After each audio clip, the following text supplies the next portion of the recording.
member for Kokopo and Open, and member of the Special Parliamentary Committee on Customary Land Reform. I'm also joined with Honorable Ricky Morris, I was also the Deputy Chair and member for Alata Open, and the Honorable Lawyer Boy Samuel, member for Port Moresby Northwest, member of this committee as well. So I think if we can all rise, and I'll ask our good. Thank you, Chairman, long asking me, long leading me Panima discussion with me today. This very important committee that was established, appointed by Parliament. And, it's an independent body that we placed up along working assessment, nakisim all issues, challenges that we're facing through our land, throughout Papua New Guinea. Chairman and Mitopinis, through long discussions now, let me play visiting Sampla all regions, and of course Lay, Mosby, along Kokopo. Today I'm loyal along Hagen as the third city in Papua New Guinea. Let's bow our heads and let us pray. Thank you, our Heavenly Father. Today, as we gathered here, we like to thank you long all the time. Life lo mi pla 1-1 as we play come long Hagen through lo disla customary land reform inquiry lo here. We pray that yes, today you guide us with the wisdom, knowledge, and understanding. Bless the committee through our chairman and my colleague committee members. So we pray for the leaders of this province, especially the governor, who is part of the committee, busy with the schedule and not with us today. We pray, of course, for his leadership in this beautiful province. We pray through long all provincial leaders as only go inside through seeking back mandate long all people. We pray through the administration, the provincial administration, and of course through the lands division, and of course the provincial administration. We pray for the stakeholders that are here today, landowners of this place.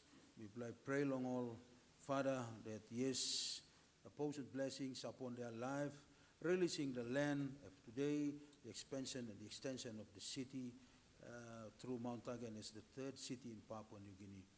Father, me pray, lo life, lo me 1-1. Pray long all mama that is step inside the room. Now all discussions at me by Golong and Papa, you lead me long way forward that yes, whatever discussions that me by go through long and for the benefit of our people in this land, to our beautiful country, Papua New Guinea. We pray to long all the administration of Parliament that are here with us today, especially this hotel. We play to thank you, life, 1-1. Yes, we've just passed almost 3 weeks ago. We play to thank you, long all leaders, the forefathers of this place, land, of course, through the leadership of our Grand Chief Sir Michael Samar at the time, were through long independence, and as we celebrate the 50th independence, and of course we've closed the books, the chapter of how the challenges that we've gone through, and especially through the land development within the last 50 years. Father, we pray that today this is another chapter that will open for us for the next 50 years, and our main agenda today is land, that yes, we cannot become spectators of our own land in this earth. But yes, Father, through your guidance by leading me, so that we can make it clear to our people that most of our people in this land yet are still confused. And today, Father, this is the day for our people here in Hagen, so that we place all issues that we're facing through lands. Papa, this land pray mi pla by stop here, tigo ena plong avinun guide me pla through the leadership of chairman, not all discussions through the lands division until the program mi pla by Peninsula afternoon. Father, this is our humble prayer. Mi pla asking me inside the clean plan name of Jesus. And we'll get a picking name of God, one bell na talk. Amen. Amen. Thank you, chairman.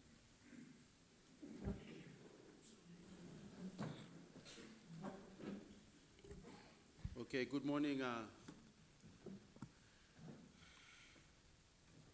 morning, everyone, this morning. Good morning to everyone present, ladies and gentlemen, members of the provincial government and the representatives, members of the community here in Mount Hagen. Today we have this special parliamentary committee inquiring into the interactions of customary land and status of customary land and its interactions in the country relative to law or the absence of law. As I was explaining earlier in our preliminary informal discussions, this special parliamentary committee has been established by Parliament with specific terms of reference to inquire into and make findings on the nature of customary land and land law in this country. So basically we are, this committee is seated up here. I'm joined by the Honorable Ermanto Binding Jr., member for Kokopo, the Honorable Ricky Morris, member for Alotau Open, and the Honorable Lawyer Boy Samuel, member for Port Moresby Northwest. We also have on our committee the Honorable Wairapa, Governor Western Highlands. But as you all know, we are challenged with, and his timetable has been not been able to allow him to make his attendance because of the funeral procession of the late Honorable Luther Wenge and other commitments. So we've excused him in this scenario, but sends his apologies and he's welcomed us into the province, and we're so grateful for his involvement. Now, the basic terms of reference of the committee for the purposes of the viewers and attendees this morning and those listening in or tuned into the live stream is, amongst other things, to conduct a thorough review of the current land tenure system in Papua New Guinea, including customary state and freehold land arrangements. B, to analyze the legal institutional frameworks governing land tenure to identify strengths, weaknesses, gaps, and inconsistencies. And C, to engage with relevant stakeholders, including government agencies, customary landowners, community groups, NGOs, etc., to understand the diverse perspectives and insights of land formalization. To conduct public consultations such as this, to gather feedback from the general population to ensure a comprehensive understanding of the issues and concerns related to land tenure, or customary land tenure, to be specific. And next is to identify challenges and bottlenecks hindering effective use of customary land, equitable land distribution and sustainable use, and explore opportunities and best practices from other jurisdictions that can be adapted to improve the land tenure system in Papua New Guinea, and to propose policy and legislative reform to enhance customary land use or access, ensuring alignment with international standards, cultural practices, and sustainable development goals. And to develop recommendations to streamline land registration processes, improve land titling mechanisms, and ensure security of tenure for landowners. Security of tenure for landowners, we're talking about security of tenure for customary landowners, indigenous people of Papua New Guinea, without being disconnected from that land. And to suggest capacity building initiatives for government agencies, land administration, and landowners to enhance their understanding and implementation of the reformed land formalization process. The key word being here is the formalization policies. This key phrase will underpin the outcome of this committee. And finally, to develop a strategy to increase public awareness and understanding of the reform land tenure system to foster community participation and compliance. So, ladies and gentlemen, that is basically the terms of reference or the ambits of the engagement that we are empowered as an extension of Parliament to engage in with our general populace and gauge their views and to guide the narrative or inform any outcome that this committee will return to Parliament with. Ultimately, we will return to Parliament when these consultations are complete with a report to Parliament with a recommendation or recommendations underpinned by a step forward in formalization through legislation, by law. So this is the endeavor of the committee, and we are here this morning to seek your views and to seek your understanding for the Highlands region and the sample of Western Highlands and from various sectors and organizations as I've outlined earlier. So we have with us, I'll open at this point, we have representation from the provincial government here to make some submissions. There is an email on the notice that was circulated, so do not feel that you will be left out. If in the event, for those who are viewing this live stream, those who are present here today, you may not have, if you have received this notice, in short time or you're not prepared enough, do not lose hope. You have an email address there which you can submit your thoughts signed off to the committee, and the committee will take your views, additional views on board between now and the end of October. So, on time this I'll give opportunity to the lands officers from provincial government to express some thoughts. But, sir, before you do, when you do, if you'd be so kind to state your name, your title, and your vocation or employment, and the organization you come from, and then you can express some thoughts. Yeah, sorry, you have a microphone with you. If you can use that as well.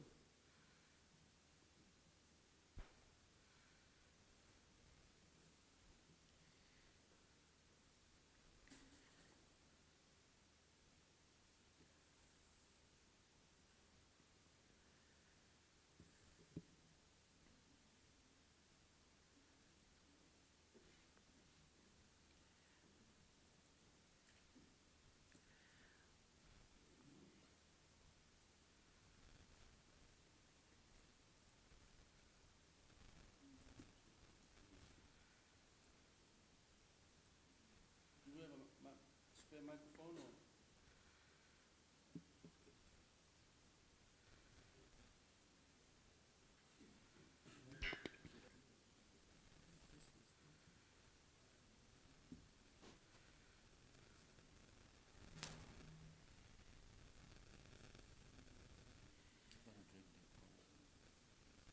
Are we able to drag one of these microphones across?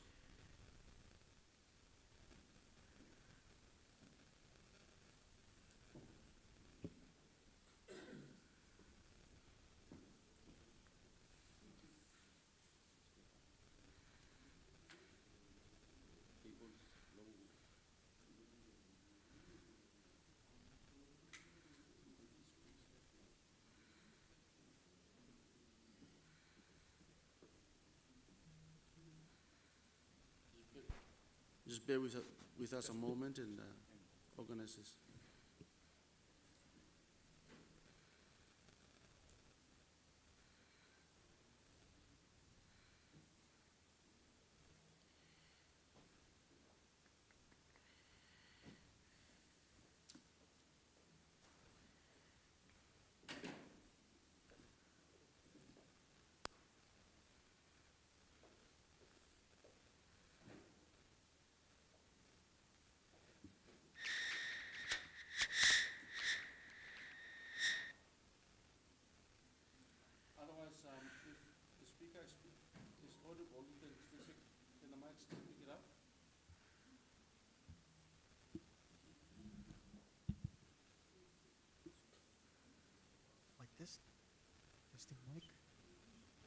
test, testing mic.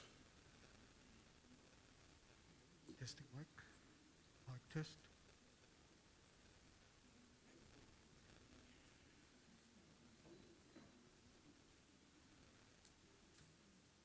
Mic check. Mic check.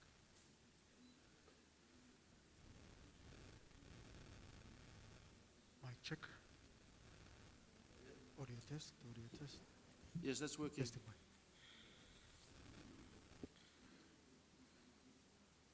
Checking mic.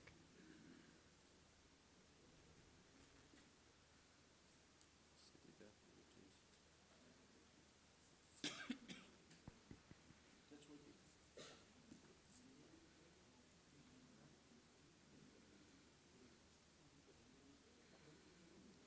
Audio check. Audio check. Yes, yes.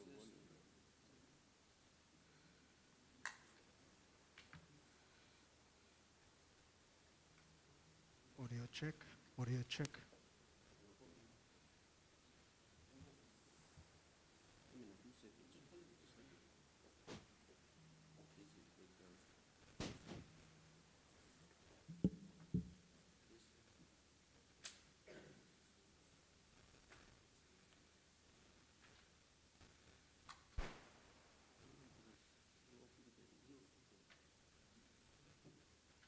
That's on, it's on already.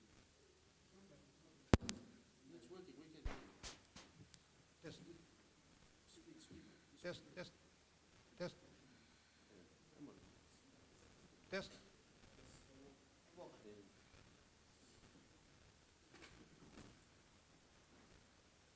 Test.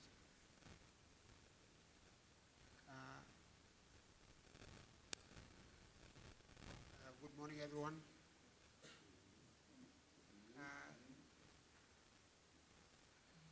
On behalf of my name is Mapa Koge. I'm the executive manager for lands and physical planning for Western Islands Provincial Administration. And I administer all lands and physical planning matters for the province. But before I take us through, unfortunately, administrator cannot make it, so he has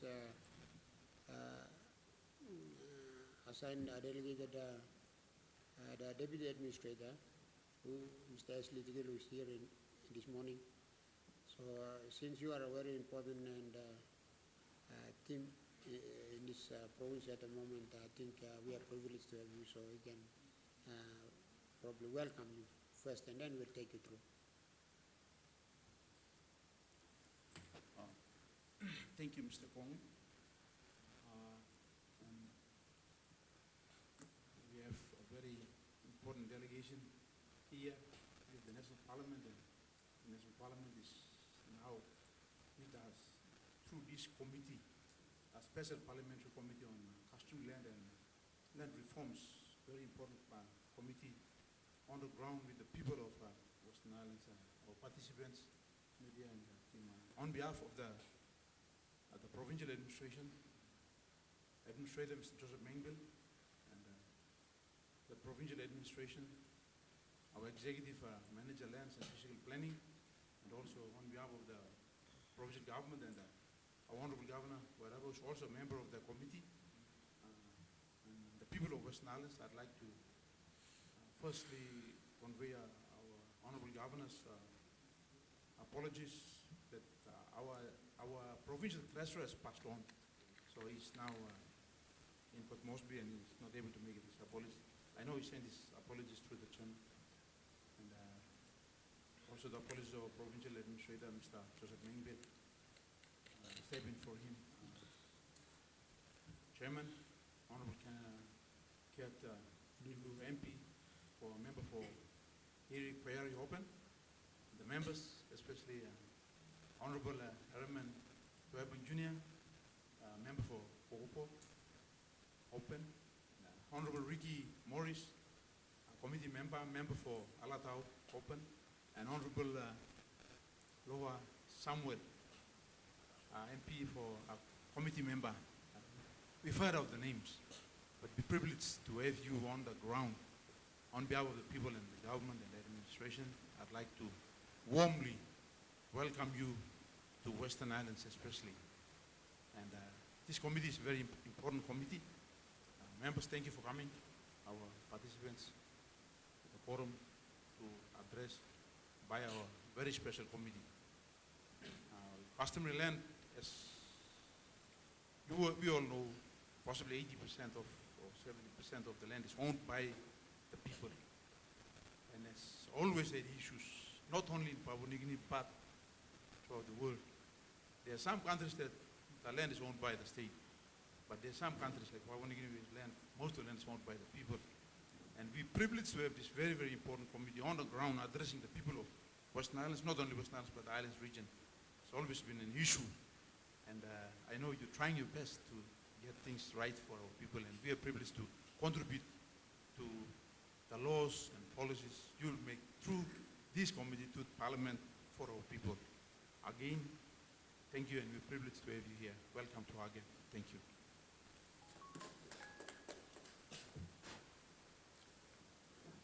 Thank you.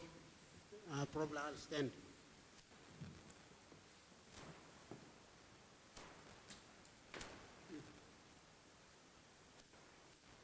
Okay, me but talk vision. Me but talk vision so that you all get a understanding. This is like one of the big problem area. People are Panama through the administration, law country. Na kind can all government you make cut in place, some kind can all consultant, kind can all sample all man people are making long working reforms long ground all in us away. Check him good na work him good na. We are going through a lot of problems. I'm sure some of these people here with us today, they have big problems. And I stand in to address their feelings and all these things. So, for me, talk vision na by Miari. Okay. Number one, topic by me talk people, something by me talk people, emotion. Problem lo is la country now emotion. Most of the land is locked into customary ownership. Let's say 99% or something. And to free this land, I'm hard now. I'm hard. And then when you look at it, there is no proper legislation or clear pathway along freeing this ground for development. Here the government, the previous government and all these people, they were preaching about freeing up customary land and empowering customary landowners to benefit on their own land, and all that fast is not working. People want to, yes, make use of their land. They want to move on in life, but pathway I mean not clear. Given a lot of problem areas. Okay, now they came up with this ILG thing. And in 2019, we had the provincial summit here on the other side of the room, conference room there. And I had a big fallout with Benjamin Simpson. At that time, he was the Registrar of Titles, and he was the moderator at that time. And then he didn't even give me chance to have my problems, you see.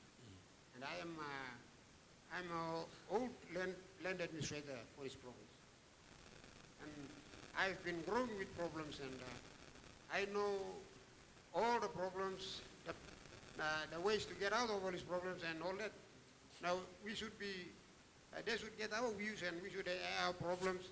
We should find solutions to this, but they've done and came up with legislations behind closed doors in Waigani. They brought it here, and they told us to swallow it, and I said, no, that will not work, I said.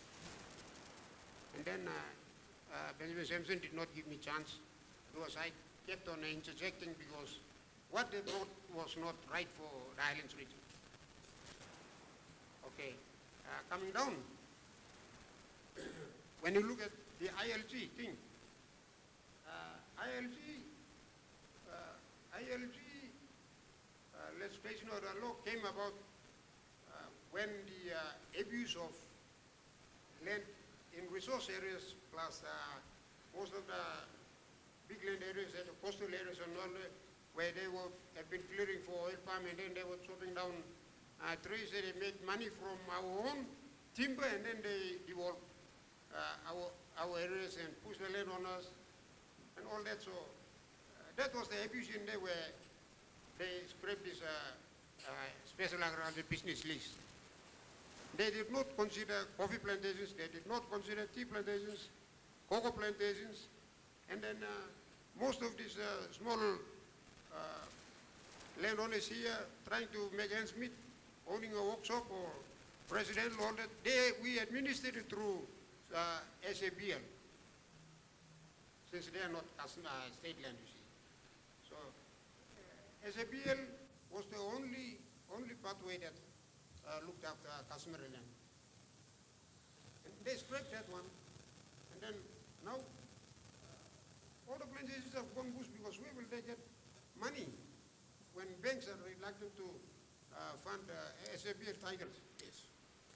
So, given all that, I told them, you bought crabs in here, you take it back. Take it back, you send another team, do a proper consultation, we sit, and you come up with something workable so that whatever title that we can, what will be made bankable, conducive for banks. Now, you're putting everything under, like I know some Long Islands. Mibla, one man you got ground from Mibla yet. You know, one man become controlling ground from me. No chairman or whatever will control my land. I have the right to use my own land the way I want. I know sense of. Why you come here? Take it to resource areas.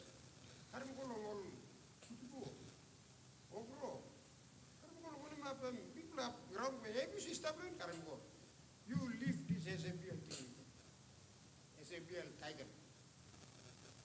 And people cross this land, crossing over our current way. So there was a set of recommendations that we gave today. There was another team from another time came up last time, and I asked the same woman, I asked her, you were given the recommendations. Have you touched anything? Have you came up with anything? It's close to 7, 8 years now. We cannot wait.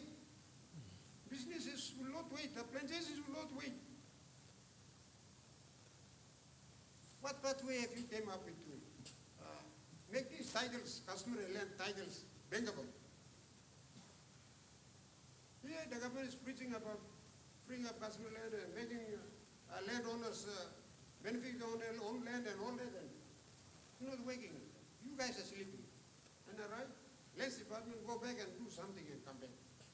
So I am always advocate of the administration of customary land use in this country. So I told him to go. And then for Western Islands, I came up with a model for myself. I did it out from my brain and now it's working. And then our current work, our fiscal planners got it on the soft copy so we can present it and you can have a look at it. So I told them SABL will not work. All the Western Islands is changing. Most of you are reaping the benefits of the land, from the land. So every time we go out and survey, but surveying and survey fish and all that are killing them as well. That's one factor. And then the administration of that piece of customary land, I don't know where to push it through. So I only go to administer through Justice Department, PNG Land Commission. So now PNG Land Commission. So I think in 2018, the commission came and awarded about 168 titles. And we did 168 there. Nobody used to play, no more all of this stuff there. 168 big to look at them to go. Asking Kapan, come up on them on the law. Maybe he's having problem, this guy. We administered it through, 20% and not paying on have experience in this life. And the least life is 25 years. So in some banks they want it 99 years. So uplifting, it goes to the minister again. And there's a lot of paperwork. And paperwork, and along the way, you know, you have to play some technique to get the thing reach the other end and all that. So this country is really, you know, going through a big hell of a problem. So all we want is something so clear, and these people can understand, and we can save time to administer.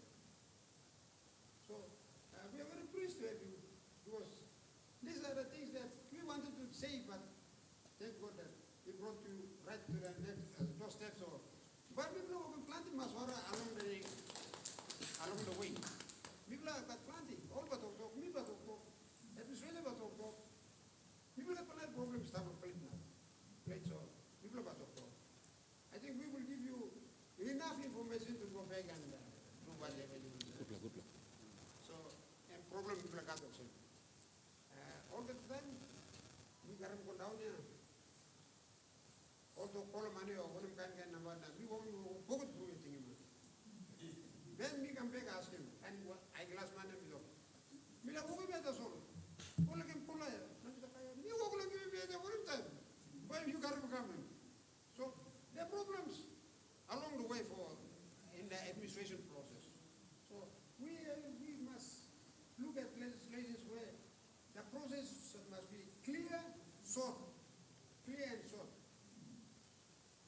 And then the health department has to do a thorough cleanup itself from inside too. So that's one of the problems now. That's the biggest impediment. And then we look at ourselves. Customary land and we got separate department land empowered. We will administer this program.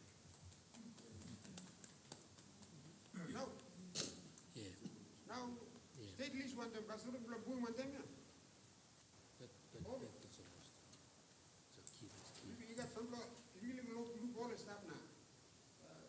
Time people got more SFL now, all LTC title now, fresh application and people got more. All work one talk. We open direct state lease conversion. All work the time now without the landowners council, all time putting all the state lease now. Give them all Hong Kong which day. Hong Kong foreigners which they are not supposed to. So plenty of abuse have come up long. Lord, this is the time when we are sitting and for so long on these matters. So, to take you back, basing on all these problems, we cross one all now, we run some all here. ILG Karago, it will not make investment. And today, I have never administered ILG in this province. We don't know about ILG. What we talking about line? Karago, you may walk along Chennai conversion. People all in now. People are yet listen to all the work. The developers meet also. So when the developers came, they were not secured. They were not secured. They did not know where they were sitting. So we came up with this. I set up the provincial fiscal planning office and the board, and I pulled this guy all the way from the fiscal planning office, and he came in, and he has done a lot of work for this province now. And now you see all developments are springing up, spreading along the road corridor. So we'll show them the fiscal planning area declaration. No choice. Business is booming, so we are trying our best to free up the customary land.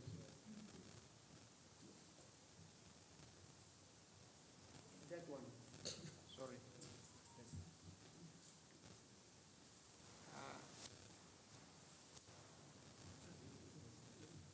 Down here, we, for a start, you see, in green is, the big one is Agita, Uriko.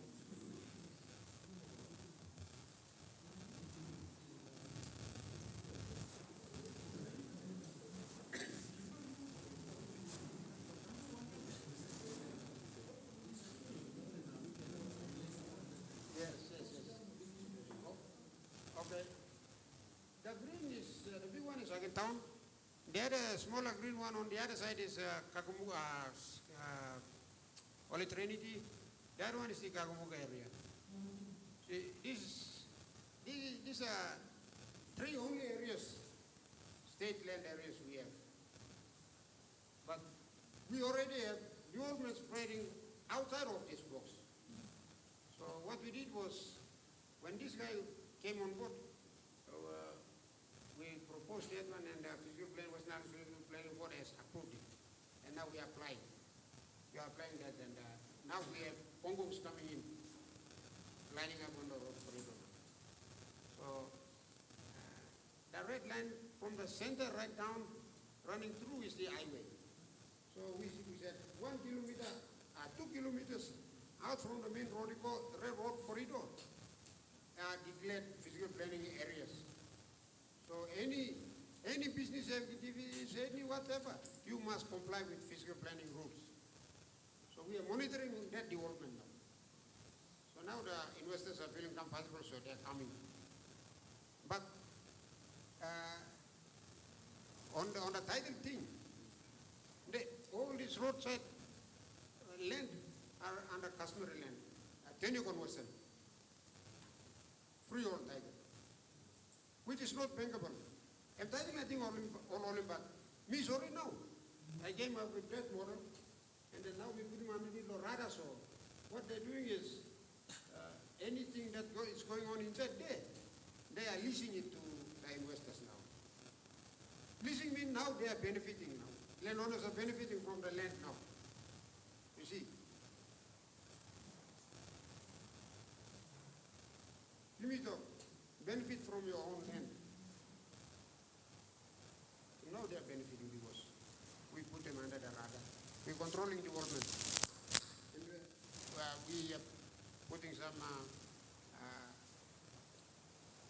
PIP funding and so forth for zoning and land use survey and all that stuff, and trunk services to run from the back, probably run through the red dots, red lines, power lines to go, sewage to go, all that. So this is the future model for Western Islands, the picture. This is the picture, but we are gradually working on it. So by doing that, we are trying to free up the land now. We are trying to free up the land, but the thing is, all these are still under customary, and they are under most of them are titled, most of them are not titled, but those that are titled are under either SABL, which is scraped, or under freehold tenure conversion, which is not bankable. So we're still finding it hard to administer the customary land now. There's no clear pathway, no legislation to fully guide them to have a more appropriate bankable title. That's one. Two, when during the 2018 summit, one of my recommendations was that since you scrape attach the SAPL title, you have to revisit that one again, because any land that is less than 50 acres, SAPL can apply. More than that, ABS will come, so you can apply that.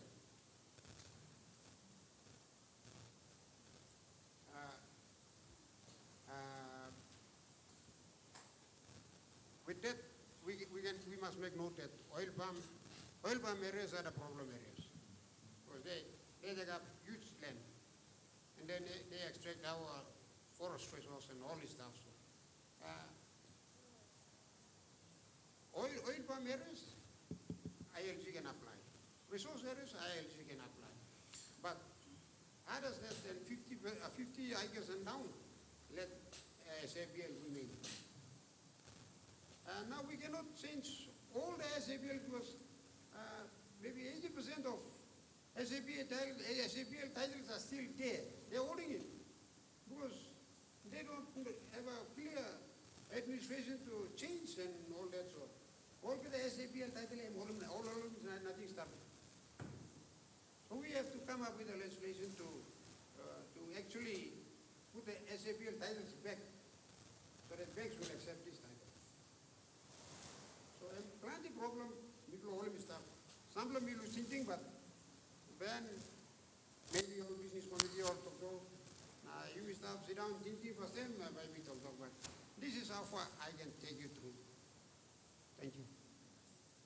Thank you, Mr. Pony. Very informative and very clear pathway. And I commend you on the work that you have employed in Western Highlands land administration. Notwithstanding the shortcomings of and the gaps that exist in the legal framework, I think you tried to come up with innovative organization or management of the agenda that we are currently discussing. I actually, can you just put that map up again? First, I wanted to raise some questions, just for clarity.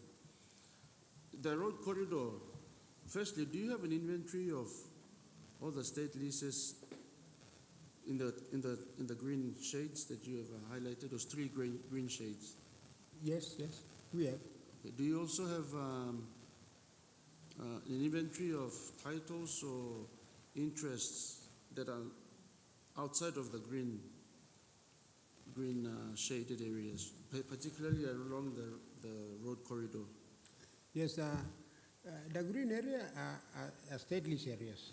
So they have state leases, which they are applying at the moment. But outside of these green areas, Yes. they're all customary land. Customary land, and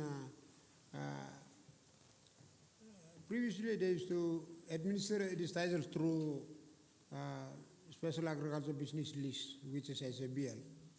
But now they replaced that one with ILG. And then the banks are refusing that title now. So all of nothing stop here. You look in plenty of store, workshop number they go down, plenty of plantations, plenty of money ma'am stop lo SABL, but no got use now. Bank in so plenty of coffee garden and bush. Yes. So when me inside long white area, inside long red long map, and we got least long, all got the title, all the stuff. What is on those white areas within the And customary land. and what's the, you have, I've noticed some recent developments, well, warehouse now, a few other developments along the roadside, on both sides. But outside of that, what's there? Just People not that gardens. same. Sample staff that's all investor no come. All yet the working but all bucks money way. Bank all no give money. Thank you. All entitle nothing stuff. Are you, Because the bank is not that what they free all titles that they're holding now, plus the scrap SABL titles, they're not bankable. Banks will not lend. correct.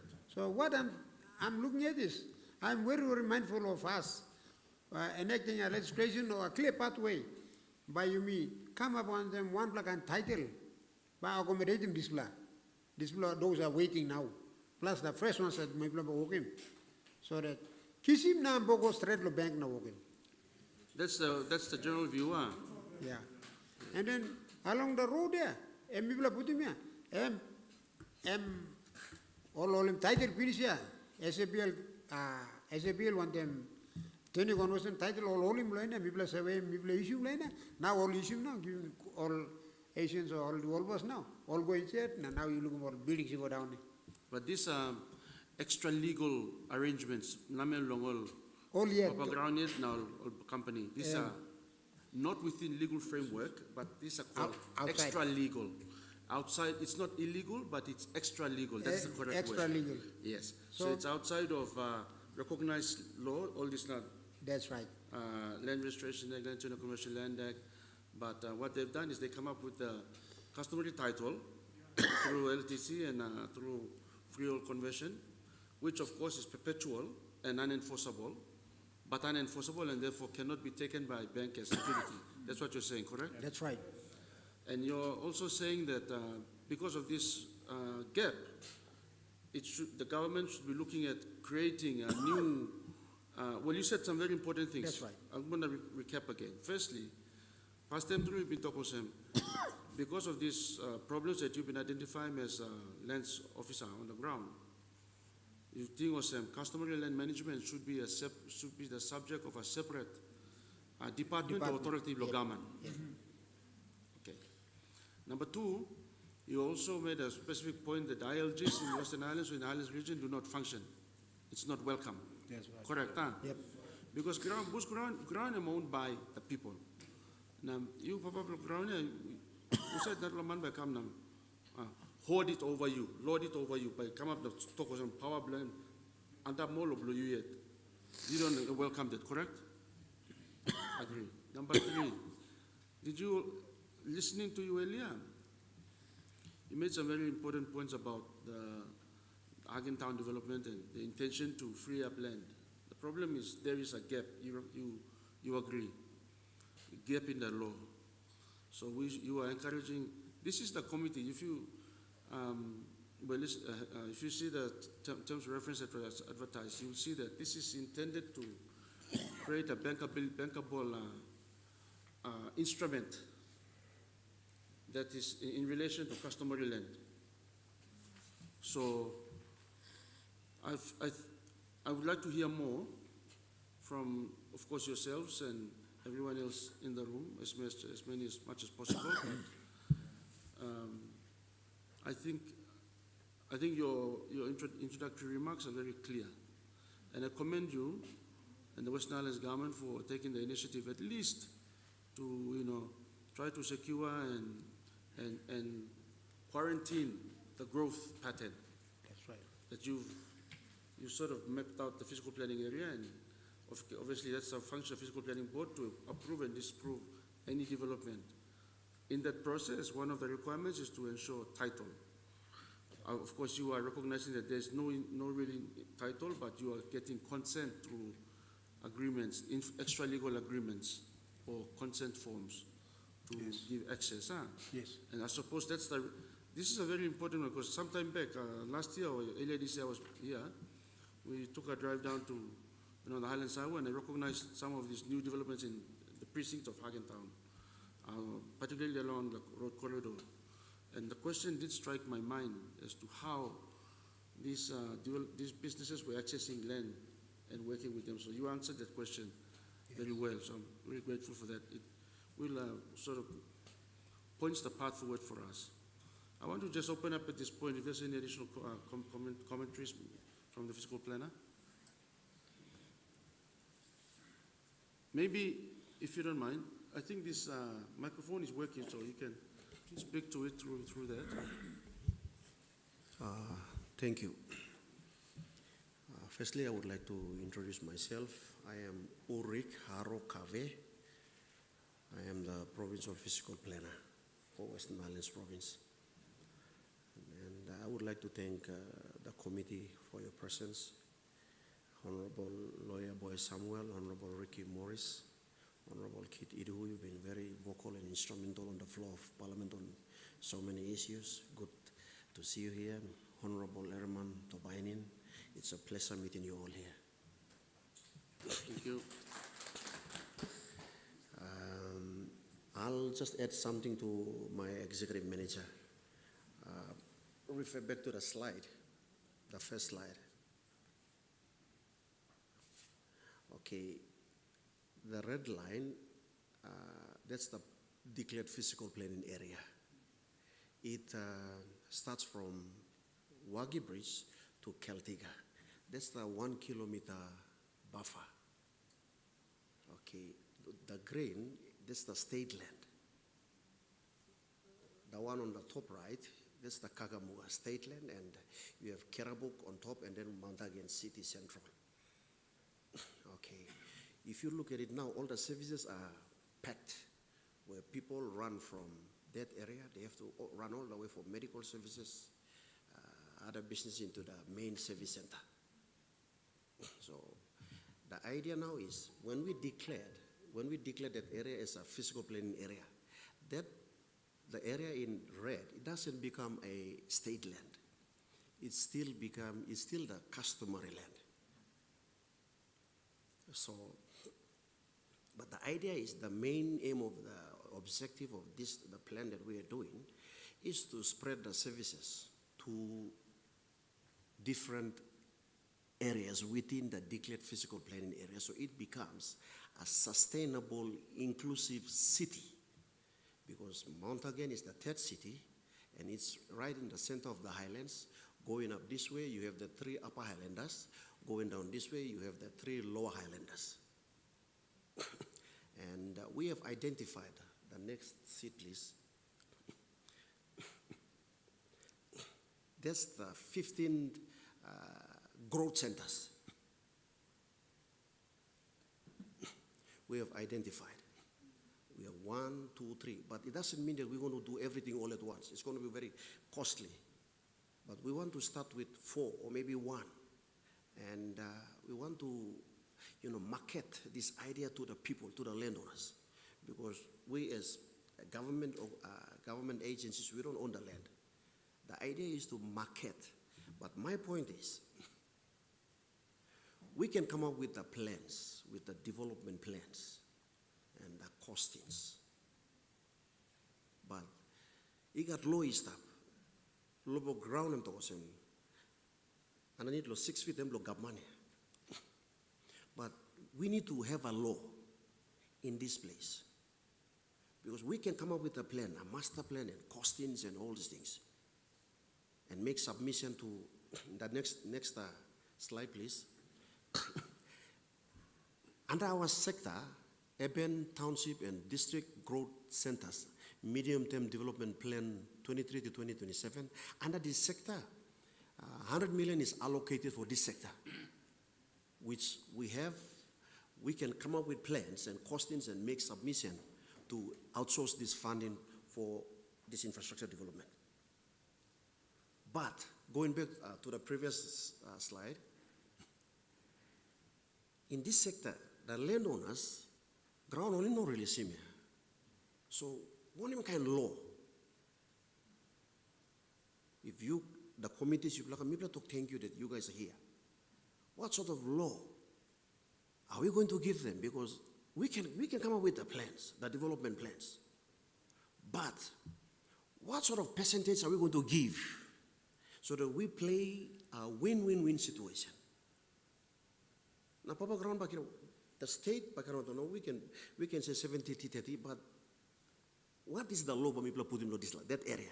That area alone. So at least we give them fair chance. So that's something where, because I am the one, I will be going ahead doing plans, development plans and all this. And one of the areas that I'm looking at is, I'm targeting the road towards Wabek area. That's one of the areas that we can put one growth center there. Because a lot of people are traveling from Wabek. The idea is we want to use the Queen Bee concept. If I had a Queen Bee, then it's going to attract the worker bees. When the Queen Bees and the worker bees come in together, it forms honey. What is a honey? What is a Queen Bee? In practical terms, when we look at Queen Bee was a vision city in Port Moresby. We put a vision city there, it attracts the worker bees are the people coming together. Honey means money, no honey. So we want to remove some of the queen bees and then we strategically locate them in those areas. And then it becomes the service center for the people. We can put a rural lockup there. We can put a health clinic there. We can put all those things there. But the fact is that the land is still customary land. Thank you. I didn't get your name again. Ulrich. Sorry? Ulrich. Ulrich. Yeah. Ulrich, I want to say thank you very much. You raised some very important questions now. You took us to a slide with the national government's plan Yes. and the budget allocations of 100 million kina for new growth centers and fiscal Exactly. and for new development. But the important question you raised, we can come up with all manner of beautiful ideas. But if we don't have the land or the access to it, these pipe dreams are going to be dream and nothing. True one. Yeah. So you also raised a very important question, and I think it's very, very key, goes to the crux of our consultation. What about the landowners? The government is making grand statements about 400 million kina here, 100 million kina there for land access and to free up land. They say free up land, but how to free up land is the question. Yeah, that's the thing. And when you are saying free up land, do you mean why you come na kisim na you na mipla papagram boswanem? Or by the percentage, one percentage. Exactly. Why by mixing percentage? Because when ground employ Yeah. you come a status of 50 years, me tupuna blow me 9,000 plus Christmas will start finish loads the ground. Yes. How about you come na talking me and percentage blow you? Cake you cooking but must lili mikate and blow you na or got a cake but me can't go and meet led back upside. How can you do that? How can the state disenfranchise its people? Yes. This committee's work is to ensure that this is not the outcome. Outcome, blame me. When we're talking about development, we've got to work, everybody has to go on the journey. Moses Kisimo, Israelites go law, Canaan, Emiet no walk about, and go on them, the entire Israelite tribe, the 12 tribes walk about go law, nuclear promised land goal. You have to take the people on the journey. Now almost looking mana punda on time, bin punda lo, man sanab lo franta sol. Mana punda no gra man milip mixim, or some rain. True one. Was a mixing come back, honey blue, me come back manana. Yeah. Put on him come. But so I think you raised some very important questions and I welcome that. It's good it's on record. Yes. We will look into the body of I hope, and the documents that you have, I know you only showed 2 slides and There's one slide initially, now 2 more slides come in. I hope there's a full document. Chairman, just in case it will slip my mind, I think our Prime Minister has already started the ball rolling by demanding that Pogera is 51%. So I think going forward, landowners should have a majority stakeholders, rather than sell land.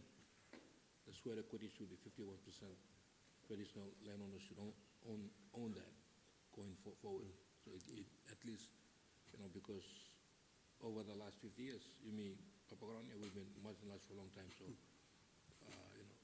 this committee is set up to look at all those issues, and I think what is a fair and equitable shareholding? I think after 50 years of suffering, I think there must be some form of recognition to the landowners. Point of contention is this. If I may also, just the law, we, as parliamentarians, your government, your parliament, not government, your parliament, its existence is to make law. Law that is preserving of some big ideas of Papua New Guinea or Melanesian culture and custom, unique to us. The nature of law that we are governed under is all adopted in 1975. Introduced by our colonial masters at the time, and very little has changed, shifted since. So this parliament and this committee's intention is to ensure that we come up with legislation that is reflective of our history and our anthropology. According to a 1972 discovery, people in Western Islands should be proud. There's a national heritage site, right? Tell me what that site is. Exactly. Cook discovery confirms existence of agriculture evidence 9,000 years. Now you said Mapigini born 1975 or 1972, 1960, come now talking me also, this is how we should run our land. We have to acknowledge our forefathers in our legislation. You must acknowledge him. Culture, custom, passing tubuna in our law.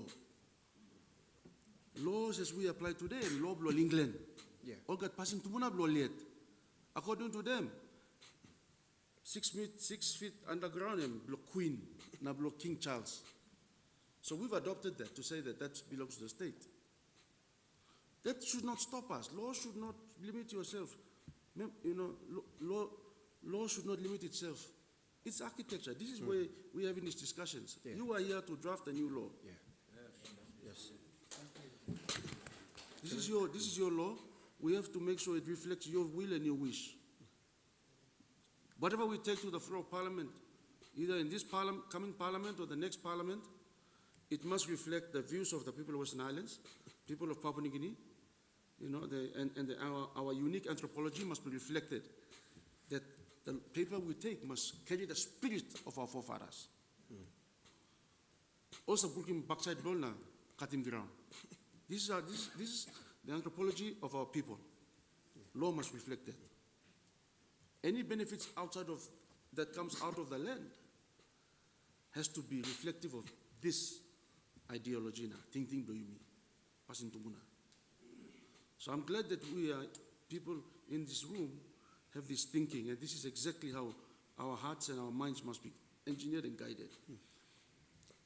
Coming back, our conversation is such that I'm understanding you want us to consider in our discussion the establishment of an authority that deals with specifically for customary land, correct? I'm getting a very positive resounding confirmation of that point. It was pointed out Mr. Pony earlier. In his discussion also, he's pointed out, you agree that there is a gap in administration of customary land in this country, correct? There's another way you can say customary land. The other way is that it is undocumented. Because it is not documented, the financial sector, banks and financial institutions do not give, you know what, look survey. Lo ownership blow you lo disla ground. Or lease blow you lo disla ground, which you can use him long kiss him loan. So you may, on the map you were showing us, it's mostly urban development in the Hagen city precinct and Kagamuga. But what is Mount Hagen also, Western Islands also very widely known for? What else is Western Islands known for? For instance, coffee, tea, vegetables. But you want mass production of food. Our food security in the country is a question. Are we going to import rice and live off rice or how? We need to produce. But to produce and unlock the access to the land, this is the key component, fundamental access to the ground. But how do you expect a mother in the village to have access to tools, fertilizer, without bothering the member of parliament and without bothering the government? That person needs access to what's called title or lease for, say, 50 years. 25 years, I think, is too short. I agree with you. Should be 50 years or 60 years, 80 years. But so this is a mechanism that has to be, such a mechanism has to be created. That's what you were saying. Huh? So that mother or that small family, by consent of the clan, through the department that you were proposing, we should create a system. Hypothetically speaking, let me make a scenario so you may assist a discussion here. Hypothetically speaking, I wanted to do a 100 by 100 cultivate it and do mass farming, vegetable, for instance, or tea. It requires some sophisticated tools. It requires fertilizer, require irrigation. It will require machinery, some light machinery to cut the cost of labor. So, correct, and logistics. But for me to do this as a business, I need a little bit of support. In the current system, what do you get? As a member of parliament, 3 of us, 4 of us sitting here, will confirm, we are getting proposals from people to give them startup. That same resource is supposed to be going to roads and bridges, public health, schools. But all man will place because of their interest. And these are not bad interests, these are good interests. But we have to facilitate them, and they sometimes allocate little support. But that shouldn't be the case. District Support Employment Program should be going to develop public utilities, school fees, other things.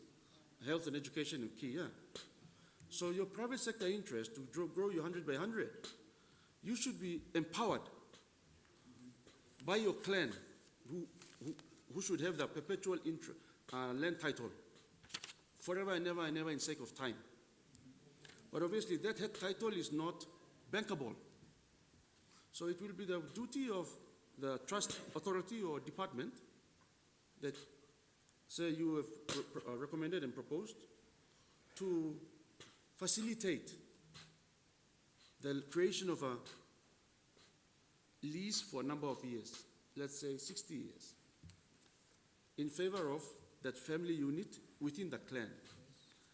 You mean that passing the clan where we kill pigs, seek the consent, and then bring the paper and get them to sign, get the clan leadership to sign, and you take it to the department to register it with the seal of the state, sanction of the state, and the family can take it and say, this is my lease. All clan owners, which I'm a member of, have given me permission and consent to use for this purpose. I'm doing a tea plantation. So you go and access some startup capital from the bank, and the development bank can give you mark, so you can go forward and get access to these tools and fertilizer and startup nursery and develop your commercial interest. That would be an ideal situation. Would you agree? Yeah. So the fiscal planning area would be for urban development, but everything outside of it is still there.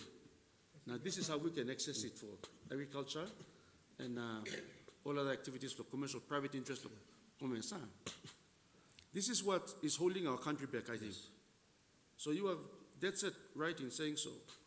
These 2 areas, if we address them, or 3 areas, it would come up with it. Some conversation we were having earlier in Ley, and Kokopo and Port Moresby were such that the people of Papua New Guinea want us to create an entity like exactly what you're saying, and they're also thinking is that we should create 2 registers.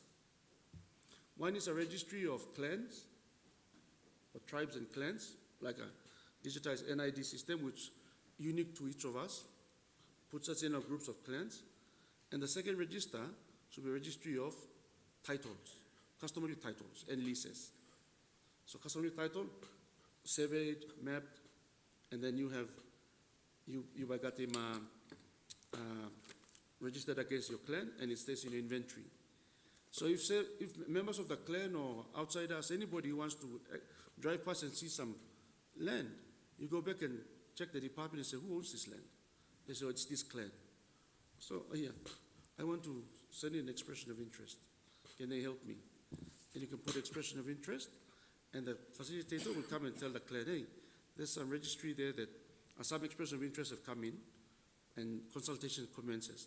This is to take off what's called a free prior informed consent component of development, which is a very important aspect of development based on the United Nations standards, world standards. So nobody's, I'd like to say this, nobody's left behind. People are developing together. Am I right? Yes. I think I'll stop at this point. Do you have Yeah, I think I've got, excuse me, I got one more last slide, and Okay. then I'll finish it off. Thank you.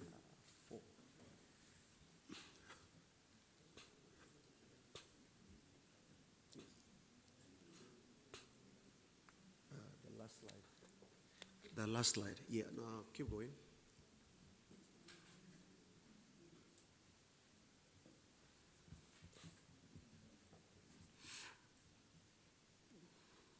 We have that's the one. We have the Provincial Physical Planning Board, it's established. And the slide that is on top is the settlement to upgrading program we have. I mean, it went to the board, and the board approved. That's the place at along Kum Road. It's already been approved by the board. Okay, going back to the first slide.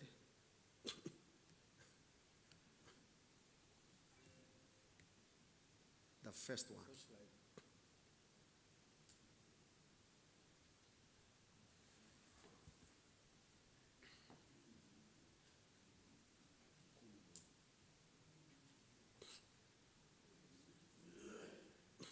The board, the physical planning board, they cannot approve anything outside, anything from the, I mean, Physical planning area. anything, any customary land. They don't have any jurisdictions or authority to approve anything, any customary land. Correct. So the idea is to control development, but we don't have any right whatsoever. Yes. Our role is within the state land. So my point is, make a policy, especially now that the government has allocated 100 million in terms of growth center, satellite township, district. So at least this committee should at least make a policy to safeguard the interest of the customer landowners, because we want to create a sustainable, inclusive city. One month long, they can run all the way come to our closing service. There should be a proper health services somewhere within. So easy access. That's what we want to do. Proper, all those projects or something of national interest. We want to have it calculated, have it done, and then make proper submission to the national planning to secure funding and have this thing at the strategic location. We are bringing the Queen Beach now. And then people, they don't need to run to the main service center. They can be safe wherever they are. So my concern is, as the provincial physical planner from the province, at least we should come up with a policy. How the customary landowners, how many percentage are we going to give it to them? That is my concern. Thank you. Thank you. Well, that's a very interesting proposition. So that's the thinking. But, you know, percentage would not be an issue if the landowners actually own the land already, and it's formalized, and it's theirs. You are there developing at the behest, at the mercy of the clan. So development should be hand in hand, in harmony. We're not saying no to development, we're saying yes to development, but recognizing the fact a formal ownership arrangement. So the law has to give recognition of the formal ownership, give formality to the existence, firstly, of the clan and its connection in totality to the space. Now, what that does is, the developer, let's say the state, any rent it collects would then be through the department received through that interest of the landowner is converted to rent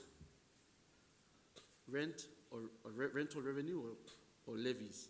So when the land user who has been given access, in this case, let's say public utility, let's say a health department puts up a hospital, airport, public big infrastructure, would be reduced to a rental. That rental, you know, currently under the state lease title, all those block holders, as a condition of their title, have to pay an annual rent to the lands department. That would continue. It doesn't change. They paid to, not in this case, not to in the case of state leases, they can go to the existing lands department. In the case of the customary titles and customary leases, out of those titles, the user of the land should pay a rent annually from its activities back to the clan through the department. So the department will retain maybe 0.001% for administration, its own recurrent and its expenditure, but the bulk of it must go to the landowners. directly, because the clan registry, all the members of the clan are already registered with their bank accounts and whatever, bank straight. So you see, we are growing together. There's an income continuously, perpetually, for the life of that infrastructure. You could apply that principle also to the resource sector, forestry, oil and gas, mining. This is open to, we have to, governments must push the boundary Yes. for its people to benefit. Law must push the boundary where people want it to go. True, true. The law should not restrict its people. We can manage our people, we can regulate and create harmony. But these are the systems. So Thank you. I agree with you, but I think the thinking should be giving precedence and priority to free prior informed consent of landowners. Firstly, their ownership must be recognized by law, sanctioned by Parliament. The clan must be recognized, and its property must be recognized, given a, you know what, this word, capital. This is the property. This is the land. Okay, this is property, yeah? Land. I can't take this land to the bank. Correct, huh? What do you take to the bank? Title. The paper. This paper is what carries the value of this property. This property stays outside the door, but you take this paper in. But when you're taking the paper in, they're telling you, sorry, we can't take it. Well, that's their right, because there's no real legal definition of its time, tenure. That's why it's a title, head title. But the lease that comes out of this title, this is the lease, that's the title, is what capital is. This is what the capital value is of that property. So you take this to the bank, that's what the bank will take, and put it in its custody and give you the money. It will take the representation of your land, your asset. This is the value, representation of that value, which the bank will take as security, and you take your money and you go and develop it, and you better run it well. If you fail, then the unique situation will be this. I'm proposing, instead of foreclosure, we should have, because of the database we already have, instead of foreclosure, which is kissing na salim go back not laman, what should happen is the database should show that his cousin is a good businessman. Allow his cousin to manage him through. Receiver manager situation kicks in, as opposed to complete foreclosure and debt recovery. So the land is never lost. Land always stays with the clan and the clan members. So our children, 100 years from today, 50 years from today, should not have any worry about land cutting, going and by leaks to us. No, land, the size today should be the same size in 100 years' time. The value that it has today should be growing, not depreciating. We've got to think ahead. So I'm glad we're having this discussion. And let me pause at this point. Do we have anyone else who wants to make a contribution at this point or questions? I want to open it up. Deputy PA. We'll just let the Deputy PA say something, and then we'll come over.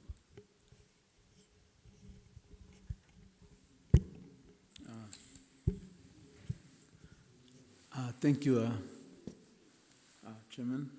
I think most of the, I've done my opening remarks already, so I think most of what we need to share and contribute has been done by our executive manager and also our physical planner. And in Hagen, we have the Western Islands Provincial Administration and the Mount Aiken City Authority, so they're kind of working together with the development of the town, as well as on customary land, as you can see. Okay, a few comments on what he said. First of all, as you can see on what the presentation as well as the country, we know that most, or say 90% of the land is owned by is customary land. The most important thing I would see is unlocking of this customary land for access by our people. And most of our people who live in the rural areas, and those of them who are in the vicinity of the city and the towns are the ones that are mostly affected. They have customary land within the vicinity that has the same value as state land, but they cannot utilize that. And, we can't hold back time. As time goes on, people age, generation after generation, and it's a very big challenge. So it's timely for you people to come, the Parliament to come and address this in our province. So I would look at unlocking the land. Unlocking the land. Of course, the titles that we're talking about, the 10-year conversion, that's the one that most of our Western Islanders have. And I think our team here are some of the people that have these 10-year conversion titles. But the titles are not bankable, so what they're doing is they are agreeing or making agreements outside of the legal process to give it to people, developers, at their own accord. And they may be also risking it, or they may be, the benefit could not be as much as they could benefit from a legal title. And so it's timely. So unlocking of the land is important, and I agree with the authority that you can, especially for customary land.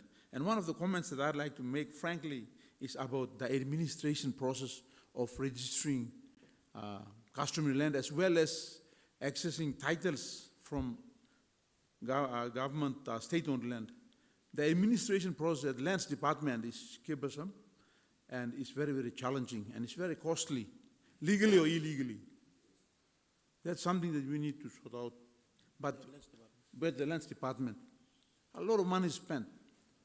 Our people, little people, it's very, very challenging. So that's one of the points I can make. And I've experienced that. I do have a land conversion title of a land that I own. And it's very difficult getting that. So I'm feeling that the same is happening to our customary owned landowners. Okay, that's and access. One of the biggest things I would see, well, as part of this is that within the town vicinity, as well as outside of the districts, there's got to be access. There's a lot of land sitting there for commercial purposes. Like now we have cocoa coming in, we have coffee, we can grow tea, and as you can see, our people grow cocoa and vegetables. They take it down to our cities, sell them and all that. But the access into, the title is another thing, but the road access is another thing too. Mobility, both of them go hand in hand. You can have a title in a very remote place with no road access, and it's just bare, and it's not profitable, I would say. Yeah. So these are some of the challenges that our people face. I'd like to share, and also I'd like to suggest that the ownership of the land, when it comes to development, they have the land conversion titles or the other titles, but the missing link is that how can that title be converted to a bankable title that is recognized by the government, and it's a win-win situation for both the government, the developer, and the land owners. So say, for example, the land conversion title, if there can be a law that can be converted, like you said, under the authority that we set up, they can be converted to a bankable title. But then the option must be there. There must be options. Option one, maybe the government wants to do something, there can be a 51% for the landowner and maybe 50% government. Or if it is a private company coming in, what could be the option there? Or if the developer, if the landowner himself or herself wants to develop the land with the tribe, then what could be the option? There could be options made available so that land can be utilized to its fullest. But otherwise, I agree with what our executive manager has presented, and of course, Chairman has reiterated on a few points that I think we generally agree with it. And again, there's a challenge there we need to connect so that we make our land more bankable and more productive for our people. Majority of our people are in the rural areas, and of course, they own the land. Thank you. Deputy PA, I think we had a hand raised on the back here. Gentlemen, please come forward.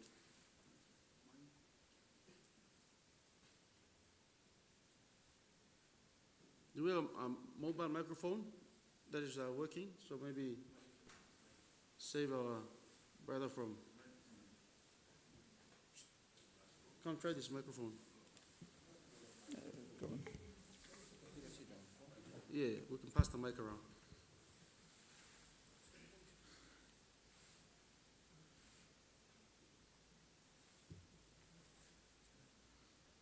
Yeah.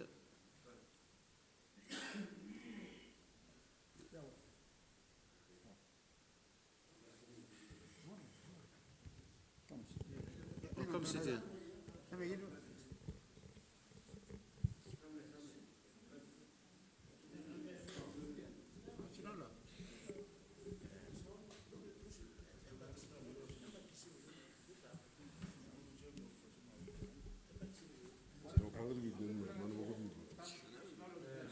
Yes. Okay, thank you. First of all, I'm meet a good day long email get tribesmen, more people to Western Islands, more get the money, more stab him. I meet a good day, Lubla. Secondly, you blow la MP, I blow National Parliament, you blow calm down, you may come down long, level long, you may ground man, you may let talk long, ground issue long, Customary land, and me flew amasna, me talk thank you long, you blow calm blibla. Secondly, you know, team long Western Islands, blow ground man, I should stop, me talk thank you. Name blow me and party. Me want to place mangi, no got walk, no got on the sandin, me just have a place. But me looking upload long Facebook now. What am I long? You blow back now, long by me talk long, Customary land, title issue reform. Me flew a mass na me gamin chet long ya. Long stop on them jupla. You know Customary land. Me got tupla point a so long, talk on them, you blow long. Think blow me long place. First, time stop looking mangin about them. All man got a title, all of them title, one man open title and double title and plan it through. Now some like assembly and about them all chim going jet, all make him all go to. Now me blow to talk and one title carmap and me blow any mat. Secondly, title, long ground. I was a mapa to finish sample title and Olga Mokim. Miplo Wokim, all Saram Golo Mosby. Miplo Kokam Luxim. Money go on a sample Miplo Plasman, so twin Mipla and Beck. Title Miplo Nuxim, sample title, man Kimble, all like you seem to Wokim walk long bank. Bank, you know, allow more display title. Long Wokim walk. And ground and stable place, you know, Arlo town. You know, close to the town too, sometimes stable place na. Road access and right diglig, sometimes diglig service from government too, and stable in chait, sometimes stable and old man thinking of working development na, make him diglig work, and bank and allow more display title. So now you will come long, sharing display idea when the people Customary land, people line long place, kagono kolwara people line, people stable long and people working stable diglig, development long area people long ground people. Tamibla la make him. He got tupla something. Please, me appeal to you, put him Customary land title register must have long yet. Na state title must have long yet. So me land of place, me got council is that, me magistrate is that, will stop nothing of place. So all can come, want them all title, a man or title and all can look sour on ground. One of something so that all can work title na. Isi long, anit long, or leadership long, community na. All you can title again, you got work long. Bank and approve this title long, people can keep some legal money long. Benefit long, people can go back long place. That title to me working na. Go down long hospital, people are finding hard look sim too. Because title them start anit long place na. Sample mevem sim, sample mevem look sim na. All the time the look na. Put me blog on them long. State title one time nambungna, dislagay na mi plus hard look sim title. The title mi plus sim tu, mi plus kolom bank no work some little work tu, bank him no, allow mi plus long make him work. Bank like him state title that's all. State holder title. So that all can easy long, give him make him. But you mean law place na, or legal ILG title na, legal title na but mibla, like time la make him long. Me develop him community in a place. And mibla find him hard because bank no allow him mibla. Long display now mibla, magam mouse lo kapman mibla or member mibla come. Because mibla stop long place na. Mibla come so for same. And mibla stop outside them, mibla stop long place na come so. Mibla stop long need na. Ting long online lo place and mibla sim mibla come. Big man can and blessing mibla long display ting where mibla sim mibla come long en. So ting long mibla like him awesome. And this on ground long place, Jimmy welcome title long and please. All state, almost welcome title long or let, almost have an arbor site. Mibla place line, mibla welcome title to, almost have an arbor site to it. Isi long bank and recognize mibla long. Mibla can sim, while little money long. Bank na mibla can completely work development come up long. Place. Yes. And mibla, book one time mibla make him, mibla by the mat, because some mibla. Welcome title, but mibla pango no xime kange anta man sa banta na damlo sa jet mibla lukum go mibla lo kanta mibla so tuin na bunda na kam down. Na mibla kick back now. Na samlo mibla hukum blongen ma stop 8 9 10 years na bodem stop Vietnam mino xime mapem stop samlo luxim blongen hol giblom bank lo go blongen bank no like him display. Na im like one something mibla foul. Bank lagi mibla kamu ting ground sam na you wokem ligil example ape em lagi mibla karam ground kam putim na em la lukum nang gipmo em la megon me mi faul because big plus ting lo mi em Customary land a issue na you bla kam ol semso mi osaman lo place mi no kodon lo title tu mi ting disla Customary land lo mi ground lo mi sab lo place a bo mi megim lo development display rem lo mi em ol sem na mi kat display ting na ami kam inset lo display bung na mi sta ol sem. Thank you, Bati. Now, me ask him this question, me put him come back, please make him 2 plus or it.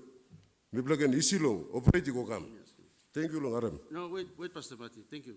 Before you go back, we like to pass them through on behalf of the committee. Now, on members who sit down at the table, yeah, we like to thank you, contribution. You've been calling name Bati, but you know been calling name Papa. Pati Akino. Sorry? Akino. Akino. Name lo one in place. Teka. Kakamoga.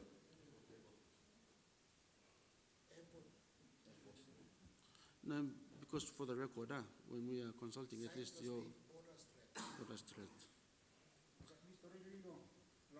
Thank you. Connection mic.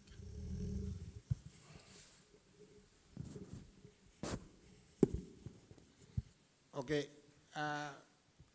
Party you want the public tubla sewim all Bogum subdivision law tribal ground law. Now they say the boundary with the Kagamuga Township airport. Airport na this la eningini na this la stabe they say the border. Customary border want the state border tubla share it. So what they did was law behind plain long state allotment. All working same now, all cut them up. Now they made 16 allotments. You know, allotments were portion.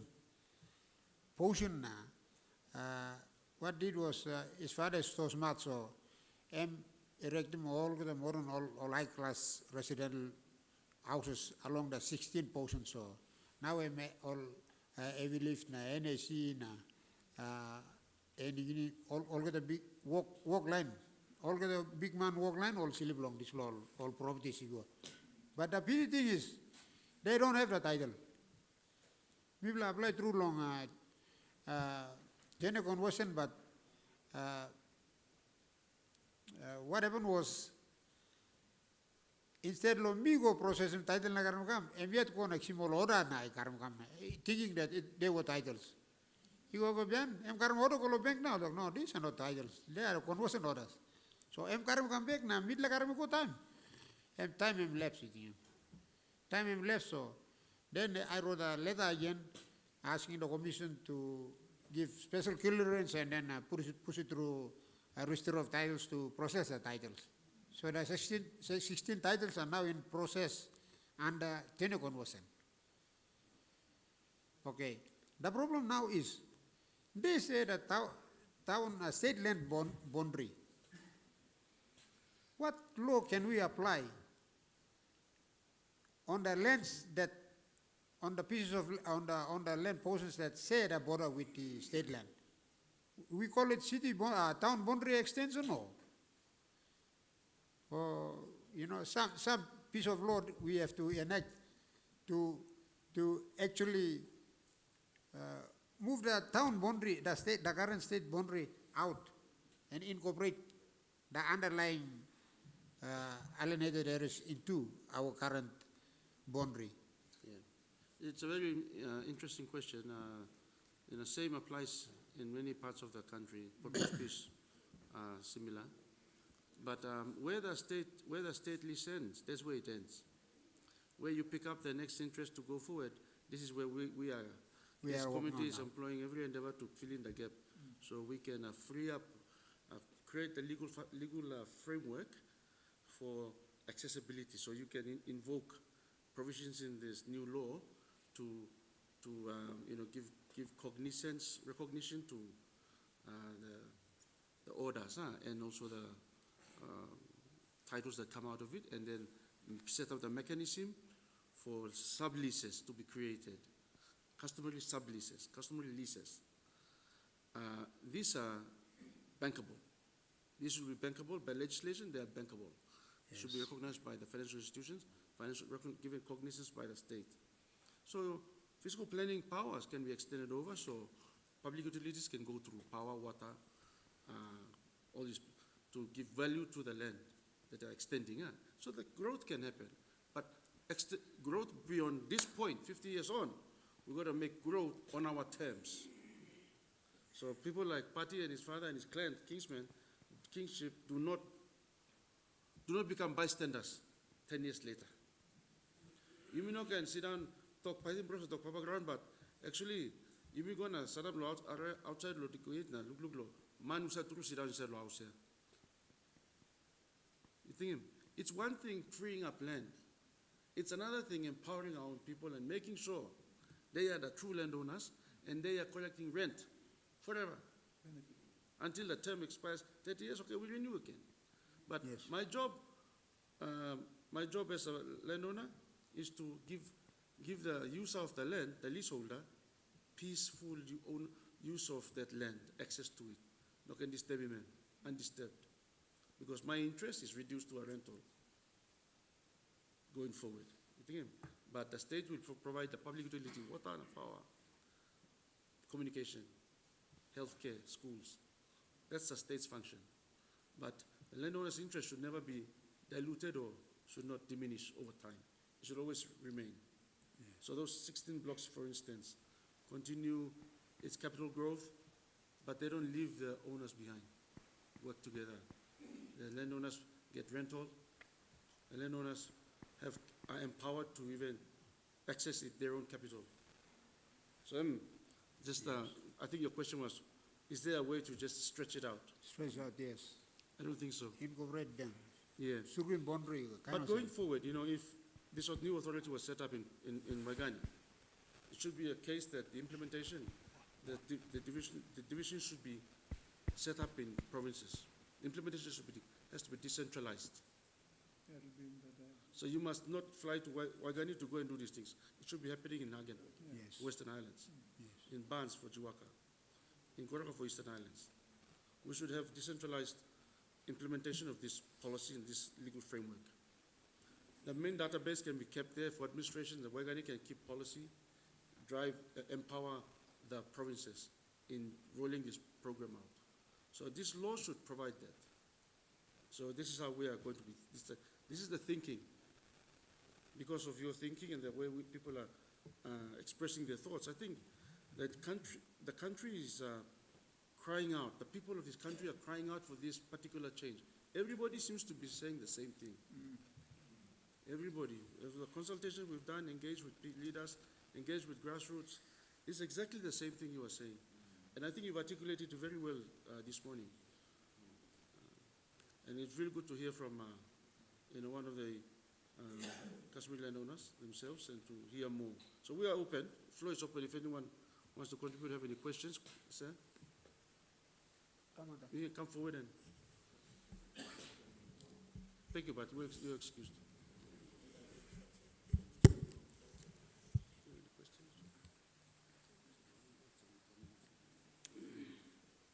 Okay, hello. I think good day, Luimi Olkata. Good day. Talk thank you, lo big man, Blom Olkata. Okay, number one, thank you, Blomilo, National Parliament, all honorable leader, Blomibla, Papua New Guinea. Namibla Arem, Namibla looking lo media too, awesome. Please, Blomibla Sawa, but one name, Mibla no clear. Chairman, Mr. Edu. You come up chairman lo this program. I think you will all get to come down low community level lo mibla na you concern lo mibla people. Same time you come down you like talk to one the mibla lo ground lo issue lo customary land title. So magi mouse lo community lo me lo all leader staff me one pla me yet me one pla council lo moke me name lo me am council Samuel. Magi mouse plo all community tribe blo me one them all people me talk thank you no welcome me lo yupla. Okay, thank you long all leader man lo me lo community to yupla come stop. Make a tupla point as all. Number one point emotion. This pla I think by you show him this la mepea milu mepea ba mi can story lilik because mi got tupla title stuff current now stuff on me. So by me looking this la airport to town mepea he got title blow or yeah government state list state title stuff blow green blow one me. I think by you can show him a megan. Technicians, can we have that map on the screen again? The first slide.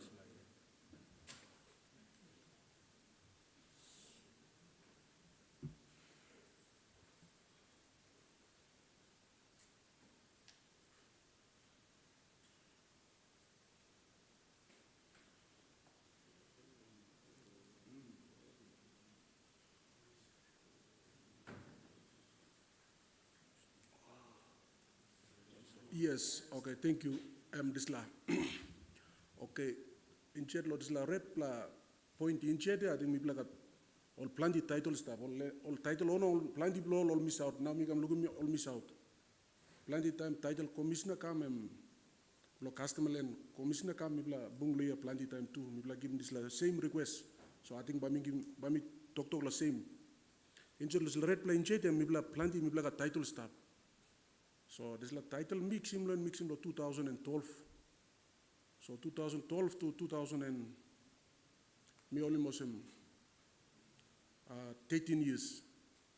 Me try best to me lo commission na me like sim title lo or me like sim 99 injer lo this la sambla plenty blong all customer lane and all cut 99 list title 2 stop.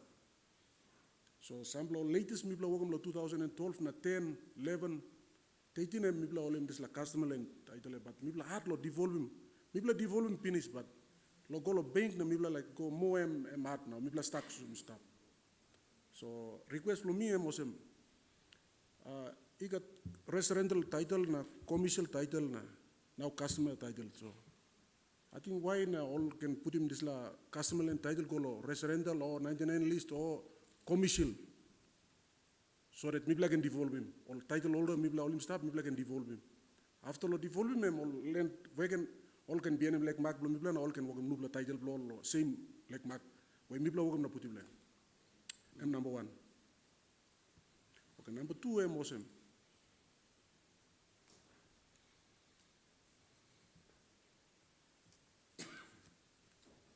Number two this all title mibla all him stop. All can renew unogan. Renew kolo commission unogan. Because this la rep la state list coming chete miluku mosem ba coming chelo residential or commission. But then miluku mosem bibla development mibla wokuman them commission customer and title mi olim na development la airport go down. All kata side road go down. All China walk la kam na development go down.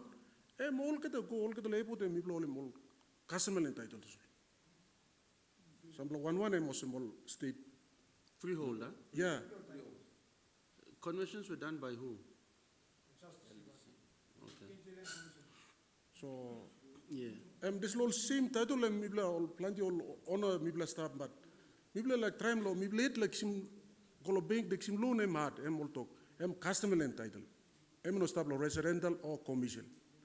That's why mibla like all by renewing this law all title or customer and title mibla. Thank you. Maybe I can assist you in this one. So when they're saying residential or commercial, those are zoning.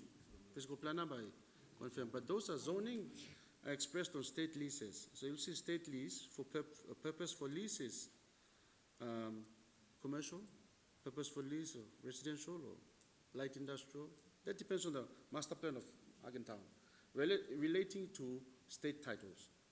Okay. Thank you. What you have is a freehold title, or you have a customary COT, customary title, created under I think you will use the LTC, yeah? Land Titles Commission Yeah. for the conversions. Freehold. Okay, so those are perpetual.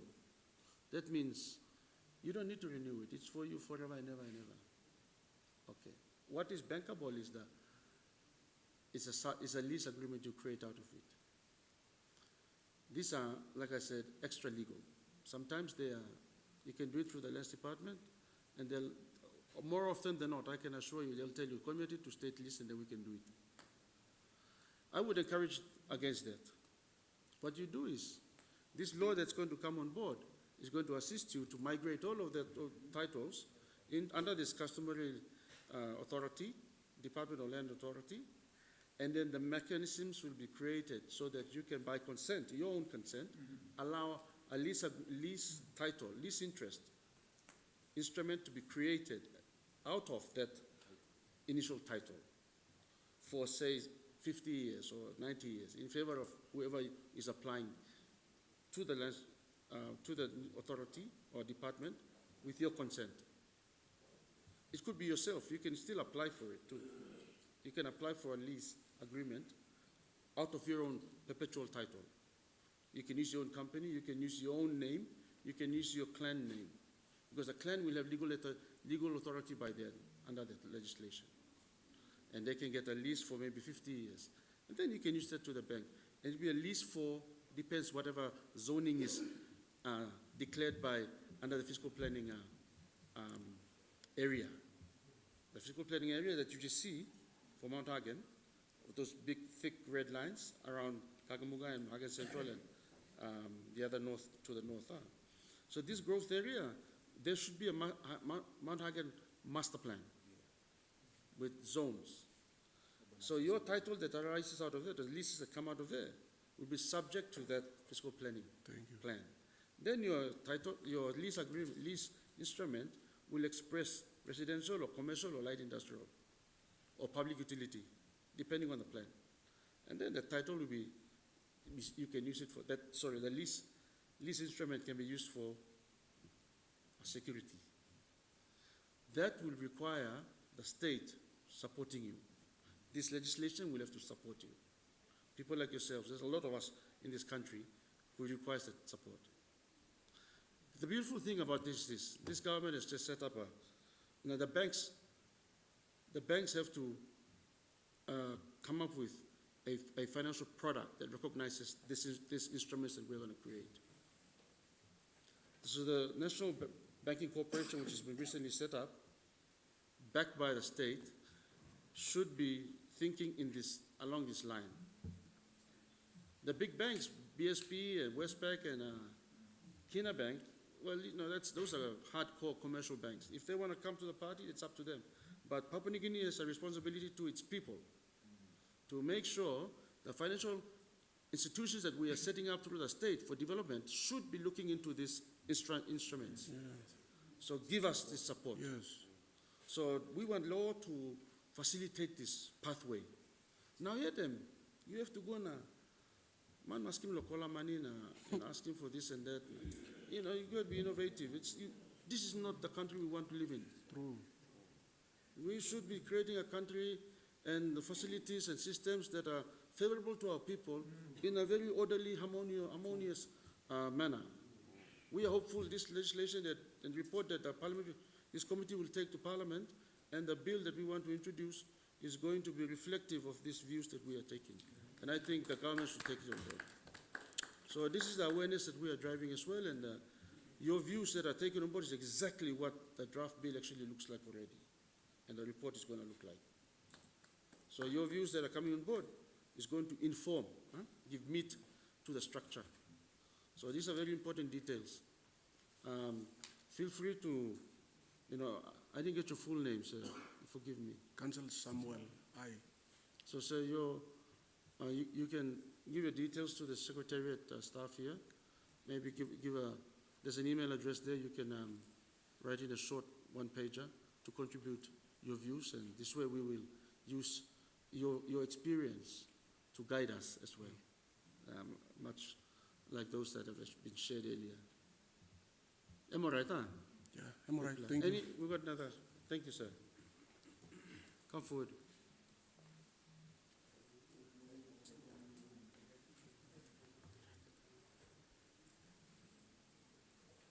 Thank you. I'm sorry. Good morning. Name Lomi, I'm Emmanuel Yalga. Me come upset lo town lo disla side. I would like to take this time to thank the Almighty God for bringing you, the all parliamentarians at this level. Come down to Mibla lo disla level of Mibla worship all moneme Mibla gat longen. So me sa go round long must be lo kind of problems lo ground, but me sa wish was me can stop na talk when me blow lo heavy blow me. But right now we blow lo Western Islands. Me thank him administration lo Western Islands.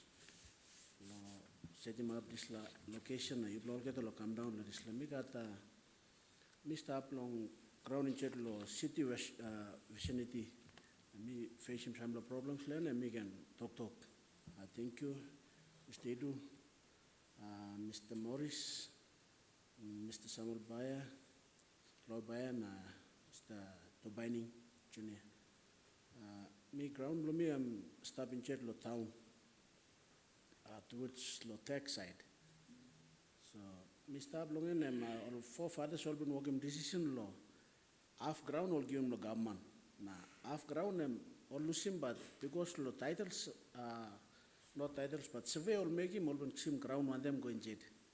Without knowing that, me plus stop kamosem na last time because lo customary land titles na disla me go down lo must be lo some advice na disla me go down, but pian me lugumosem disla ground where me go long and been stop finish lo state na me no sem lo outside province me come like and me papa ground le, but time me go find out those ground lo me stop lo state finish and me feeling was me on lo Papua New Guinea where me no got ground in chat lo Papua New Guinea yet. Na me on lo Western Islander where me no got ground lo Western Islands. Na again Central. Na this la mo big la think we am cutting me lo every time me stop longen. Me stop lo Narla province or Narla district na me me blo again Central yet in jet again town, but me no got ground now because ground lo me all been 7 finish na putim go jet long state ground. I'm the thinking when me got now because you black I'm stop me feeling was more when me can talk lo you blow lo when me block can come up on them one blow low where this law ground by me block in first priority lo or papa ground lo sim lo state titles or by me block can talk lo salim go back lo customary land or landowner plus lag ground yet. So Mr. Ablo, this is soup now. This is situation and now Mr. Ablo. So more better me can worship this law you blow because you blow important man. The parliamentary committee and blow come so me currently waste lo me lo come lo across lo blow. Yes.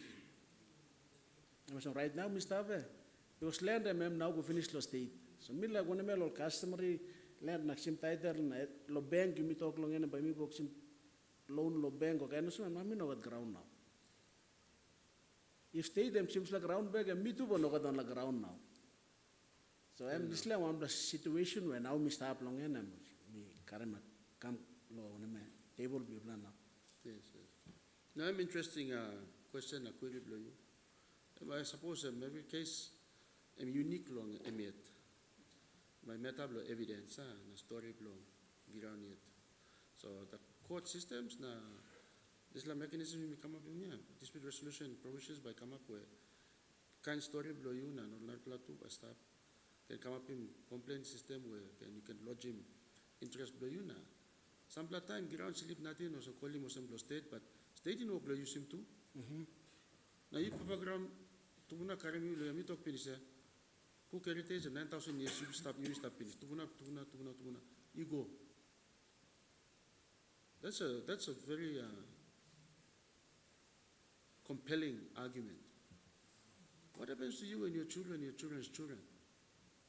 If you are feeling disenfranchised, I assure you the people of Hanobada, people in Omotokoita, people of Lahi, even those in Wiwek, Medeng Town, Eastern Britain used to be Rabaul. Rabaul used to be the urban center. Kokopo was not even Kokopo was rural, agriculture leases. Mbin, it was just a station in the 1980s, 70s, 90s. Until volcano fired up now, everybody moved to Kokopo. Now there's a township there. What's going to happen to the people of Kokopo? What happens to the people? We have a serious problem with displacement. Yeah. So, if the motogators think their problem is unique to themselves, I think it's the same everywhere. Hagen Town is this. Those in Hagen Central are suffering the same. You're just not feeling it because most of your people are down in Port Moresby. Most of them are, people are sitting around Ulupindi House. But your Ulupindi House is here. Ours is here. When everyone is focusing on a big light, people are taking land here too. The tea plantations are going to be building soon. The road is constructed. You see the fiscal planning plan that you see on the board. That's going to happen. Only way to preserve it is this legislation that we are discussing. This is changing what we're talking about. Now, two, there should be provisional or transitions. Transitional provisions are accommodating this law freehold title where now sleep nothing.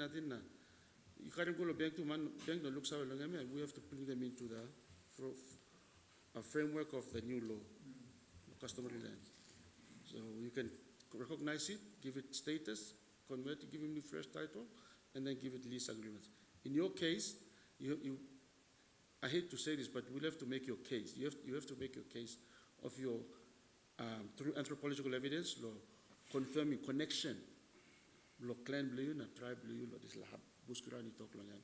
We state now sevem na togem blue. Who is the state? State and you but it's an abstract entity. What about the clan on the ground? What's going to happen to their welfare and well-being? How are we going to accommodate that? Is it a compensation? Or is it some kind of a settlement? But that doesn't cure the problem that you're not going to have access to it. So it's one or the other or both or some way. And the best way forward is there should be recognition of the clan and that the original ownership of the connection to that land and the state's interest should be limited because the state is actually not a human being. It's an abstract concept created by law. And the law, which creates the state, which is the Constitution, should never lose sight. You see, the Constitution is what is called a social contract.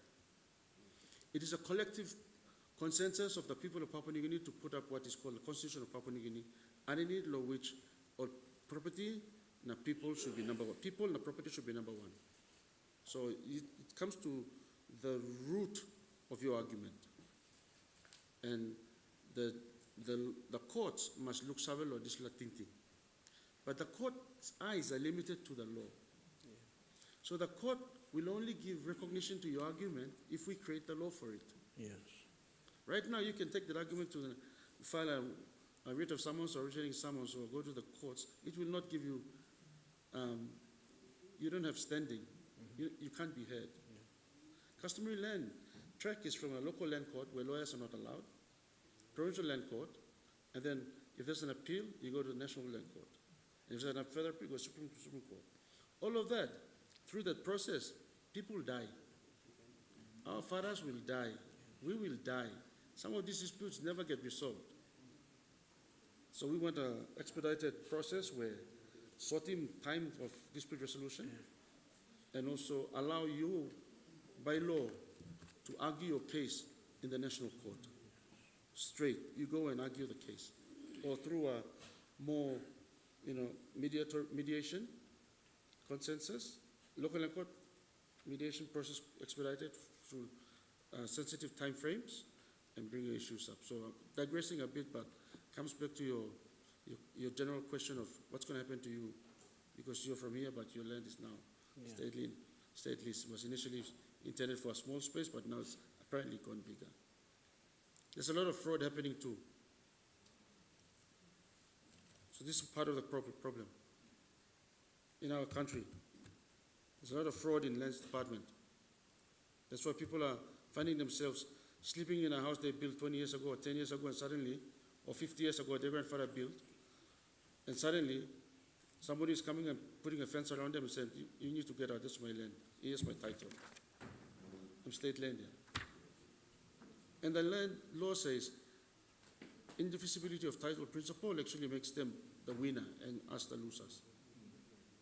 Happening everywhere. So this is the problem we are trying to, by discussion, consultation, negotiation, come up with the best way forward for all of us. One Bella. Any, sir. Thank you. Thank you.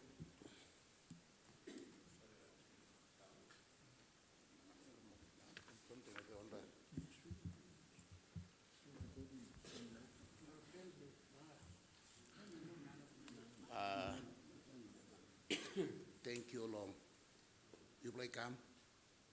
Plenty thank you, na. Short play thank you also. I'm good me Dublin.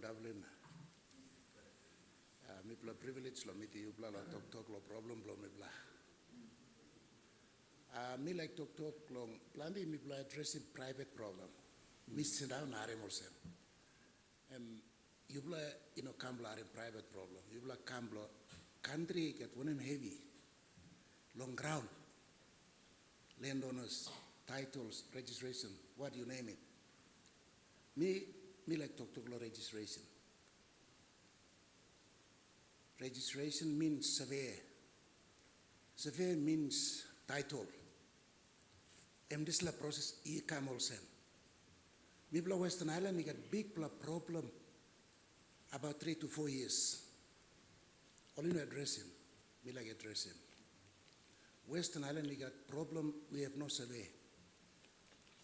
We have 2 registered surveyors already passed away. Okay. Now, we plus stop 3 to 4 years, we plus stop nothing. Now, how about we plus small paper because we have no surveyor? The surveyor will our free way to get in. He is a gatekeeper for us. No got surveyor for last 3 to 4 years. All you know, talk, na meeting him. Hey, we have a problem here, again, Western Islands. State can talk nice talking, but who will be start off with the place? Surveyor all go inside. You know got surveyor now at the moment. You look at Rotlo, help him, talk him lands department long. Help him Western Islands or me plus it down nothing. You may talk about business now, development. And back also one. Place man or school man, anybody. All can write him throw na me come. Lo bank by together. I don't think so. And bank must look him. Title, registered, long lands department, and musat by karamigo long hap na make him. The placeman cannot. And survey and registered survey and ka title long help him, man block place. Development will be fast tracked and move fast. And people got problem, only address him, and me can address him. Thank you. Thank you, sir. Maybe the executive manager can, Mr. Pony can address that query.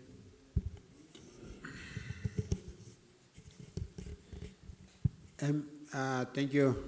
Thank you, Mr. Ella. Thank you, Honorable Usatya. Emmanuel, let me answer him two block question, please, on them. Okay, firstly, Mr. Ella, you talk, yes, people got one of my, we obviously been saving office, people set them up, people governor by all complete workstation belong magam ground na disla kain na mibla guru mol survey na get grevos all work magista belong ground, but the law is all little all road other na all one plans one about mibla can work law here, but the files have to be created by a registered surveyor, of which mibla are rely on Paul Coop and them Teddy Wood, but both of them passed away. So right now we have problem. So I have tried my best to push most of the work down to Southern Region Center, Southern Region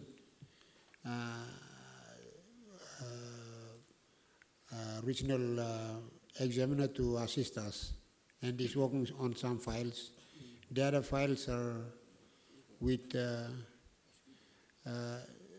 one registered guy, a registered surveyor over at Chimbu by the name of Jero Kawani. And the other files, we are referring it to other surveyors, registered surveyors in Mosby. So unfortunately in the province we do not have a registered surveyor, so that is our problem. But yes, we are finding way out to have all these plans registered handled by a registered surveyor. Until I have already sent my provincial surveyor down for further courses to have him qualify some of the prerequisites for the Surveyors Registration Board to actually recognize him as a registered surveyor. So all that is under the process now. And right now, fresh surveys are done, and we are engaging the registered surveys in Chimbu, Southern Islands, at headquarters and all that. So this is our problem. This is what we are arranging at the moment. And, Thank you. Going back to Emmanuel's question, okay, he said it's around Tech area. And Tech area, as we know, is state land. Am I right? Tech area. So I have done file sets on all those areas at Tech, and most of the land are allotted, and we have land files running. Most of them, most of the parts of Tech has been allotted, and we have we currently have land files running. So, Emmanuel, if you are residing or if you are holding on to one area where it has been already allotted, then you are a lucky man, because you can apply for lease under through tender process. So applications are with me. You can come and identify which area you are staying, so that we can put 10 applications, and then you can have a state lease on the spot, which you'll be lucky, instead of trying to put it back to some other arrangements to get, So all the land over in Tech are allotted, and there we have land files running. All we need to do is I'm waiting for now is for interested people to come along and say, Maba, I am on this, check. The area that I'm saying is allotted, or if I have a section allotment number, or then I will go down and do a file search. Yes, your file is here, you can put the application through. So it's a straightforward thing. So the problem is that I have not opened the floodgate to that one, because if we do, then it's already a problem area where we have all the landowners, surrounding landowners are putting eye on that one. So I don't want to be caught into that situation. So meeting all also. I'll, Mr. Ponyal, that's a specific matter you can discuss offline with Yes, the manual, sorry. but I think just that it's outside of the committees. COR, so we reserve that aspect. But I think there was a hand here. Sir, if you can come forward.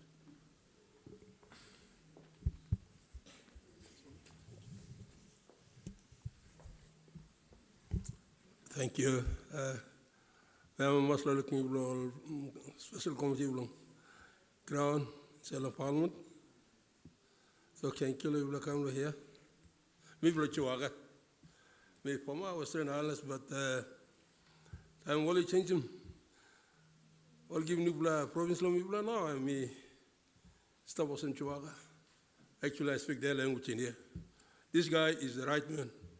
He's been helping me along some title belong ground. We got 150 hectares of ground, and we make him. And I know through the provincial government system time, we had a pre-survey, land survey.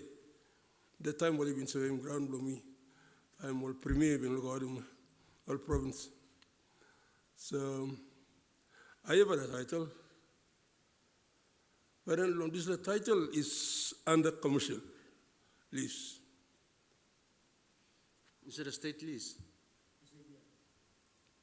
Okay, a private ground for me. Me portion in one block. Me portion in one block is 4 hectares.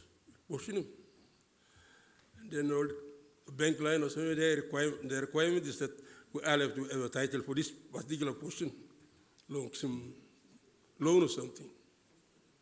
Me come back almost last 2 weeks ago.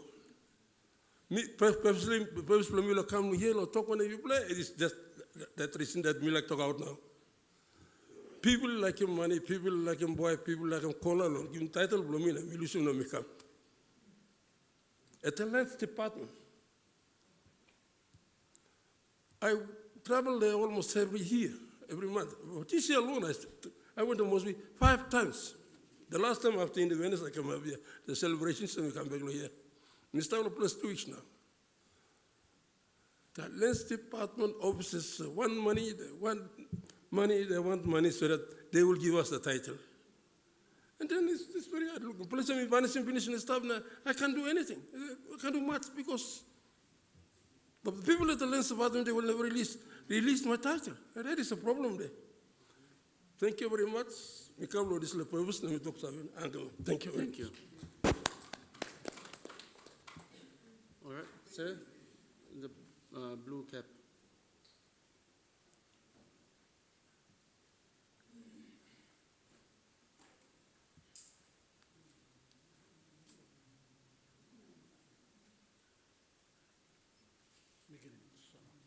You can sit down.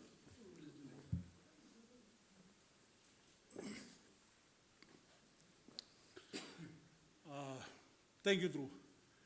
Thank you, Long. You blow leader of long country. You play acknowledge and presence, blah. Now you play honor through long. Every you blow some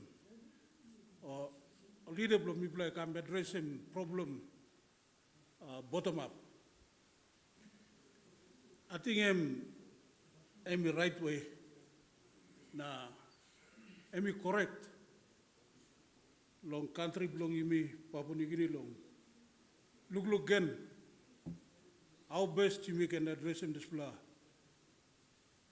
issue belong customary land reform. Government belong you me, I think I'm kissing this right plus step. Because this kind government now you may got long be at me fully molsem in Australia. I think we should give him me at first time. Name belong me, I'm Christopher Wam. Me belong around the town. Now me got one land property between the Holy Trinity and Rabbi Mulkardik Mission. We got close to 42 hectares below the ground, state lease. So the lease has been stopped on it long Catholic Mission. Time only relinquishing all get the title go back, and me apply long him or some traditional landowner, and make him all title, tubla title one time. Me got honorable family members only stop close to not a title lease, which is stop on it long customary land. Now, all you got interest long, put him all ground come inside long development too. So what you play come long you play and me enabling me play or looks away long pathway lo development. Long all this ground stop close to law town na state lease na go too long all private land or customary land.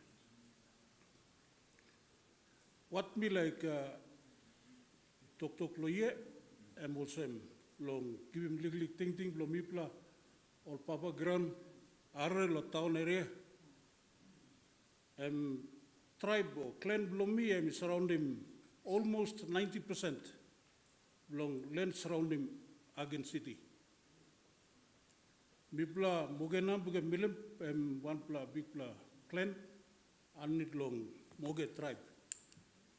Na mipla no got proper land survey. Now surrounding land it got problem because you know got one pla low I alright lo mipla can red stream ground lo mipla walking kind way belong survey na red stream ground. This land big pla heavy blow mipla all papa ground surrounding town area. Now two constitution belong this pla country ground law belong this pla country emino LP more papa ground. And this law, all this law is stop and I think lo ting belong me yet. Me feeling also Westminster kind government and we put him this floor kind law in a long interest belong all Papua New Guinea na I think long again too ground one of something belong Papa sabi ko long pikinini hereditary. Na long I think nambi semi communal league me think. So there should be some form of law or a system where this kind something a problem it should be addressed correctly, which you play come in. Now me believe also suppose this kind committee and we can work in recommendation long look long constitution long this Westminster type government fit him this culture na way which is becoming a big problem. You may can start one them buga you may got problem because this kind law as well. You may got two honorable centers now we got landowner issues because of this law or law as well. I think best to change him or law. Yes. Constitution in my Senate law fit him culture believe tradition believe me think right law way. Now me understand or me feel him also you play well aware long every play me finish. But since you play me feel him also me play like him support me play it's best we change the constitution and amend him law way we can fit him or Papa ground law Papa which is got to be correct. Narabla problem and we talk survey. If the government could help us survey our land, whether communal or hereditary or blongsat, logonem way, by proper, by correct. Now put him some kind law way, and we can give him authority straight long landowner or owner belong this title, where we can enable him long go through the bank of one kind system where how we work in business. but you got some proper guideline restricted in a way that you may not can get this landowner one time investors or landowner one time government. There should be some policy in there. It must got some law we can govern it. Lo thinking below me because me apply law this ground na me kisem na olim me too looking also. It must got way where government but alright or enable him or help him all man or olim ground law. Educate him all law way all he can look law. Kisim loan or something. Plenty of line or no clear law. How to go approaching banks. Law constitution belong government emino law help him all. Emi kind of restrict him all. Because law policy belong all this law Westminster kind government we must have this law kind law now currently existing or because policy belong government emi talk kind of same you give me example me RM where one of something stop one need long 6 foot you go down and belong government. This land now and something belong all people. All buka ipilim was and belong all. Na time government it talk 50% and belong company na almost 20 you go now all kiss him 2-3% problem will come out. Plenty die. This is like something come out. It will happen the same way if people go work in this like constitution. So me pilim was why don't we change the constitution? That would be, and by all right long, helping people all proper ground. Thank you. Thank you, Christopher. I think some plan very, thank you for the contribution, Blue, and a good plan. I think you give. We'll take on board your views and your thoughts. I think we're on the same page with various aspects of the agenda, so your thoughts are welcome. At this point, I think if I can invite, I see some women in the room, maybe our mothers here, they want to say have some questions or make some remarks at this point? Not at this point. Yes? Our sister here.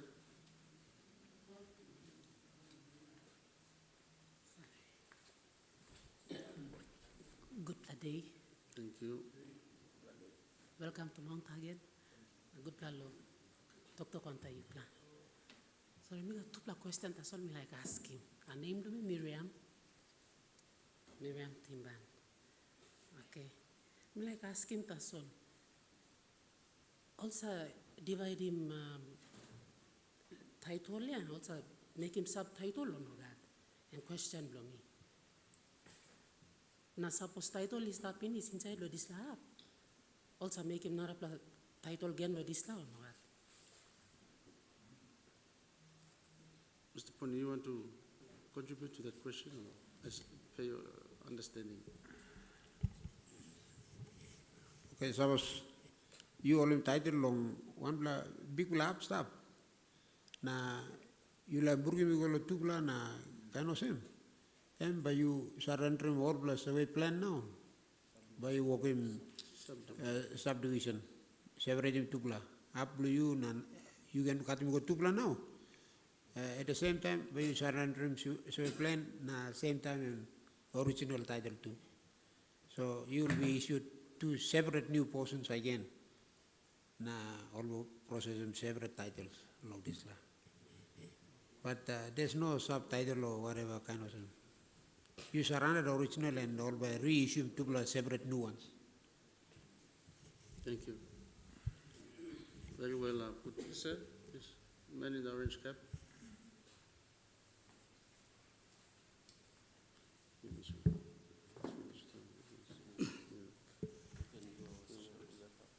Sorry, I haven't looked at that.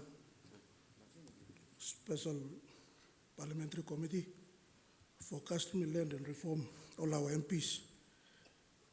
I'm very happy to see you guys here, and it's been a pleasure to be with you through this very important, insightful information.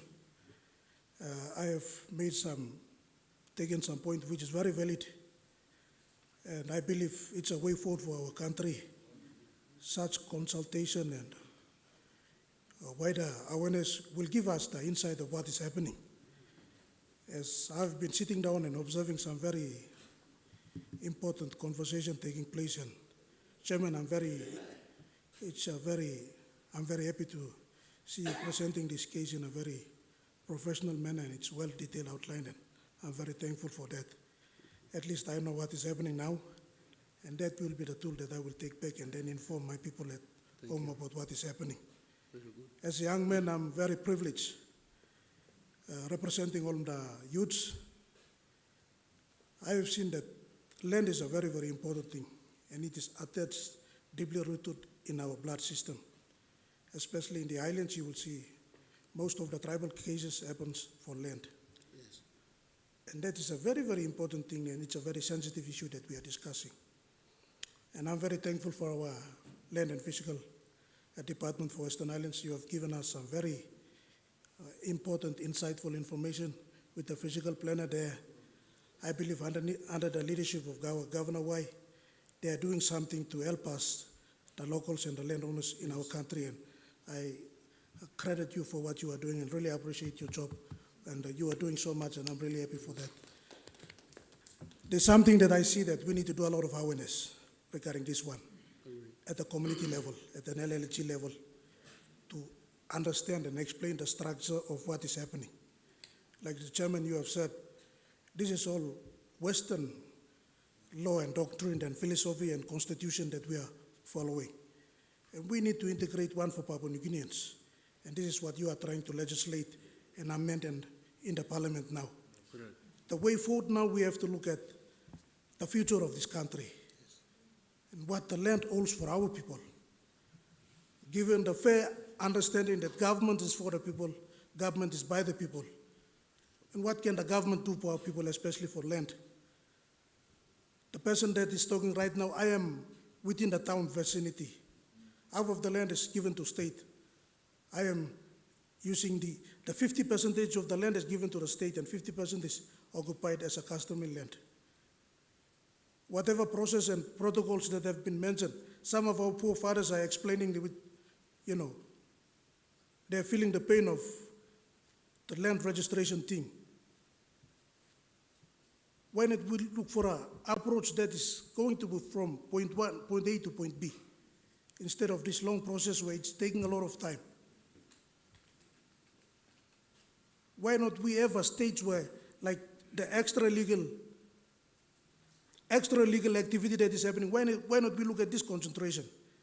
Whoever that is already been doing something, especially in their land, they already list out of the extra legal activities. Why not we follow such approach? Why not the government provide something that can help the landowners, especially the customary landowners? Yeah.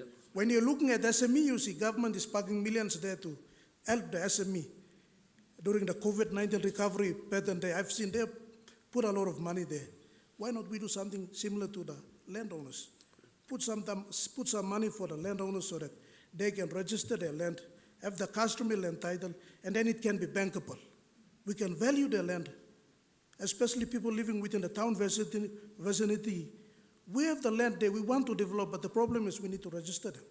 Some of them have already been registered, but to get to make it to a bankable, it's not been done. It's not been valued in that context. Is there any mechanism and approach that we can push this land into it so that their land can be converted into a valuable productivity? And then you will see the country economy will develop. We will have influx of economical activities taking place. We are sitting on a time bomb. If we do not do anything, I can assure you that the time lapse, we will never take back PNG. Agree. And land is one of the things that we need to, because we have to prioritize our land, convert them into a valuable substance where we can register them, and then we can attract investors to come in and invest to produce economical activities. 100%. And that is for sure. I heard what our planner has been saying.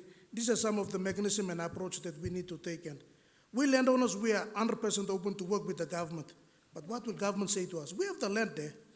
We want to give, as we have said, you have said, Moses has taken the Jewish people out of Egypt. He has taken them into the Canaan land. So why not the government do the same thing to us, we Papua New Guineans? We have to benefit from our land. And we are eager to develop in what the government is trying to do. And it has to be a win-win situation that we have to help each other to benefit. Correct. And for sure, I know that most of the people are willing to register their customary land. We can convert them into a bankable value so that all of us, we can change this society and the country as a whole. So my point is, why not we cut the story short by registering all the customary land and then giving opportunity to our landowners to be their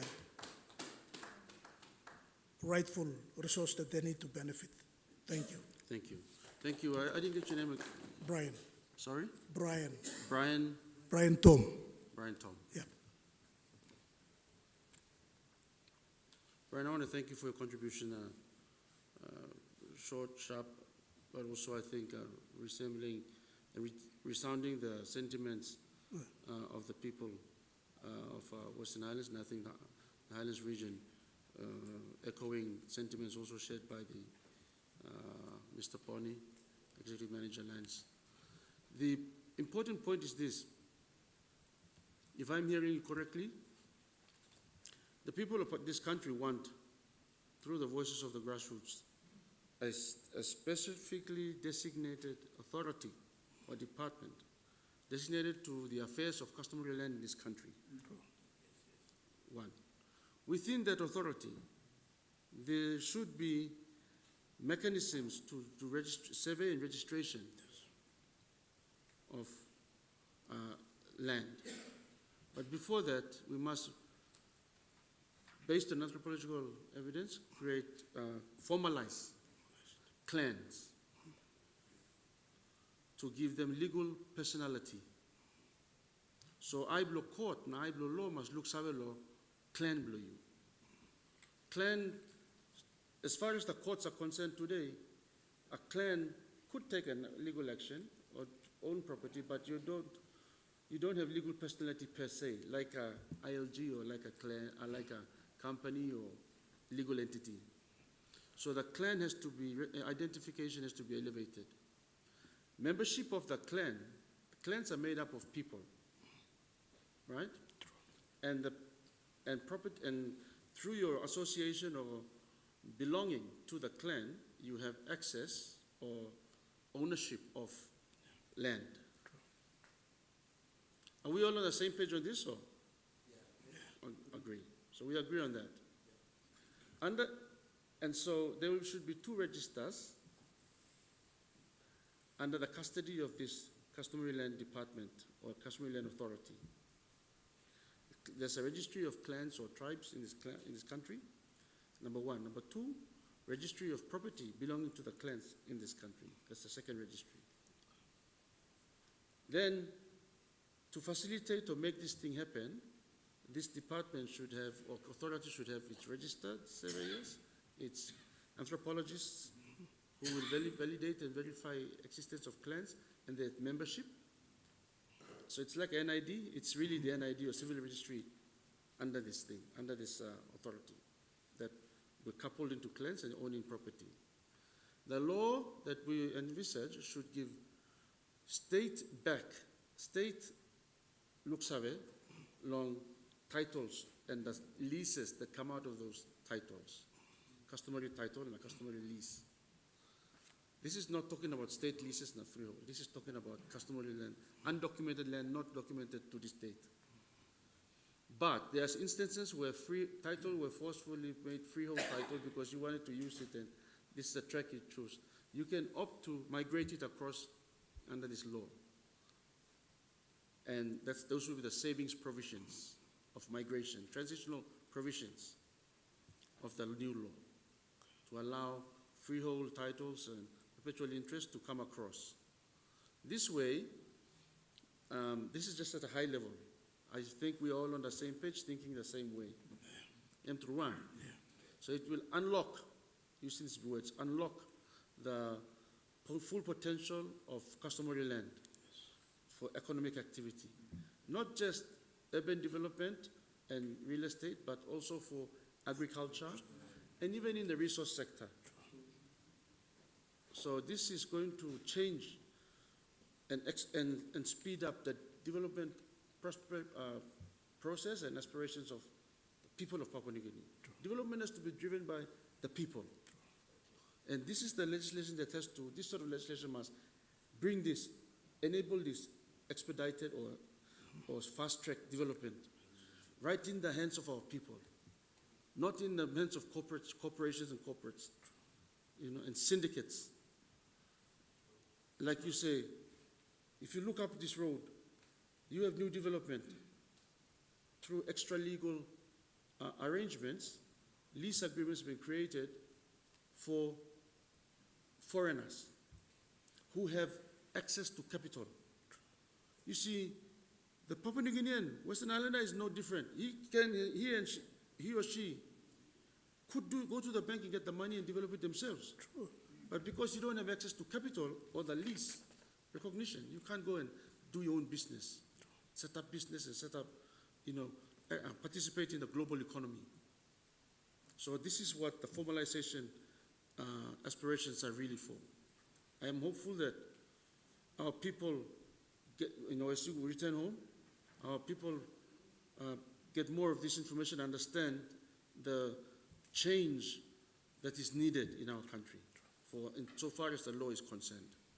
This is the catalyst to development. This is the catalyst to empowering our people. This is the common vision of the committee, and which is empowered by, as an extension of the parliament. You are engaging in this, with your lawmakers to come up with the law that you and I discussed today, and you and I want to see come to fruition. We are hopeful this can happen in this parliament, because the report will be delivered in this parliament, whether maybe not in October, but most probably in the later sitting or February. Otherwise, our report is almost complete and we should be ready to table. We are very grateful for, at this point, if there are no further comments from my counterparts and colleague MPs at the table.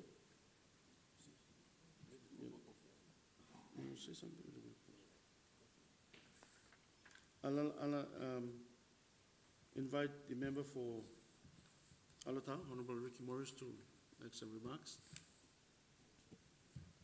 Okay, thank you, Mount again, once again, Deputy PA, and of course your lands officers.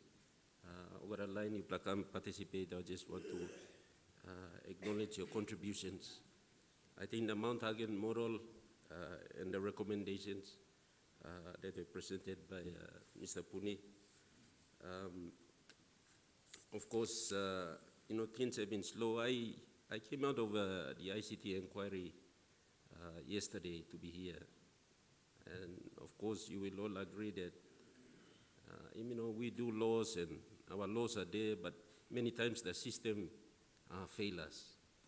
The government system, the process, and I take note of the challenges that you face individually. Also, one man talked to Mosby and the difficulties that you face up there. So one of the important aspects of this inquiry is to also make sure that the system works as well. It's not about just doing the legislation, but the issues and the challenges you are presenting will also be part of the chairman's report to make sure that if we are going to put up an authority, how will it work? How will it help us? Will there be need to put regional lands offices? Because, you cannot always go to Waigani, and it's so expensive for you and the challenges you face. So if I got Tintin no put him regional office lo Islands, Omase, Southern, and of course New Guinea Islands. I don't know if there were regional offices, regional office here before, but those are the kind of reforms we need to undertake to make the system work for our people. I want to commend you, Mr. Pune, and of course your recommendations. Hopefully you can also present it to the Secretariat, and some of those recommendations that you have put and never taken on board can be also noted. As you know, we go back 20 years during the 2005 Land Summit. 20 years on, we are still stuck. And we haven't found solutions. And so one of the key aspects is nobody is championing these reforms. It has to have political will. One man must stand up na talk, yes, me like bring him this reform. So me like acknowledge him, chairman, where him take him up this challenge to bring these reforms on customary land. So he may look so this. So thank you to the chairman, of course, bureaucratic leadership, Mr. Puni, at the provincial, your leadership in the province and the people's respect of that is also acknowledged as well. Of course, the gaps, you may look in Mount Hagen, Highlands is different from the coast. Maybe in the coast they want SABL, they want ILGs, but of course there are issues with ILGs. Line put him ILG too, one black clan register him same ground or register him no different ILGs. So all these kind of challenges too all stuff with ILG and of course SABL. So we take note of all those, but I think the Mount Hagen model is sounds convincing to me, and if this model can work, of course, why not adopt the Mount Hagen model? So I just want to basically, as Deputy Chair, talk thank you, Blogger. Thank you for your contributions. Of course, leadership of Chairman. We hope that the Chairman, this is your voice. This committee is your voice to Parliament. So through the Chairman, all your views and your concerns and your recommendations will be tabled in Parliament. And of course, Parliament must adopt and we can take action on some of these things. Thank you. Thank you. All right. Yeah. Thank you, Chairman. And again, thank you, the Deputy Provincial Administrator, Lands Division, and of course, our planner. I think most of the discussions, like what the Chairman and the Deputy Chairman have said, plenty of issues that is stuff where the one kind of same all the issues, the problems that we face inside long, all especially the region, New Guinea Islands region, Momase. The issue that we look and where Papa Itachima, the process structure that is stuck inside Loyana as a lens division through the planner, physical planning. I think this is like where been come out, and this is the committee that he come out, which like Deputy Chairman have said, and the Chairman that this is the voice. For the Parliament to come down at this level, this is something that we should appreciate. 50 years of independence have gone. How you may close in books for 50 years independence. Na me talk prayer where some like na me talk. We acknowledge him. All forefathers that set and laid the foundation, whether good or bad. Today it's another chapter of 50 years that how by you may go one time long restructured in me. And today we will identify some of these issues that by now Mr. Long Chairman now representing the Parliament, so that we have to think about the future generation. The development is the fourth city in Papua New Guinea, the third city, and just like what East New Britain where me play along and Mr. Paul Sam representing New Guinea Islands now. Plenty will complain. Thank you, Lands Officer Lawyer, where you talk long. Plenty of issues that through long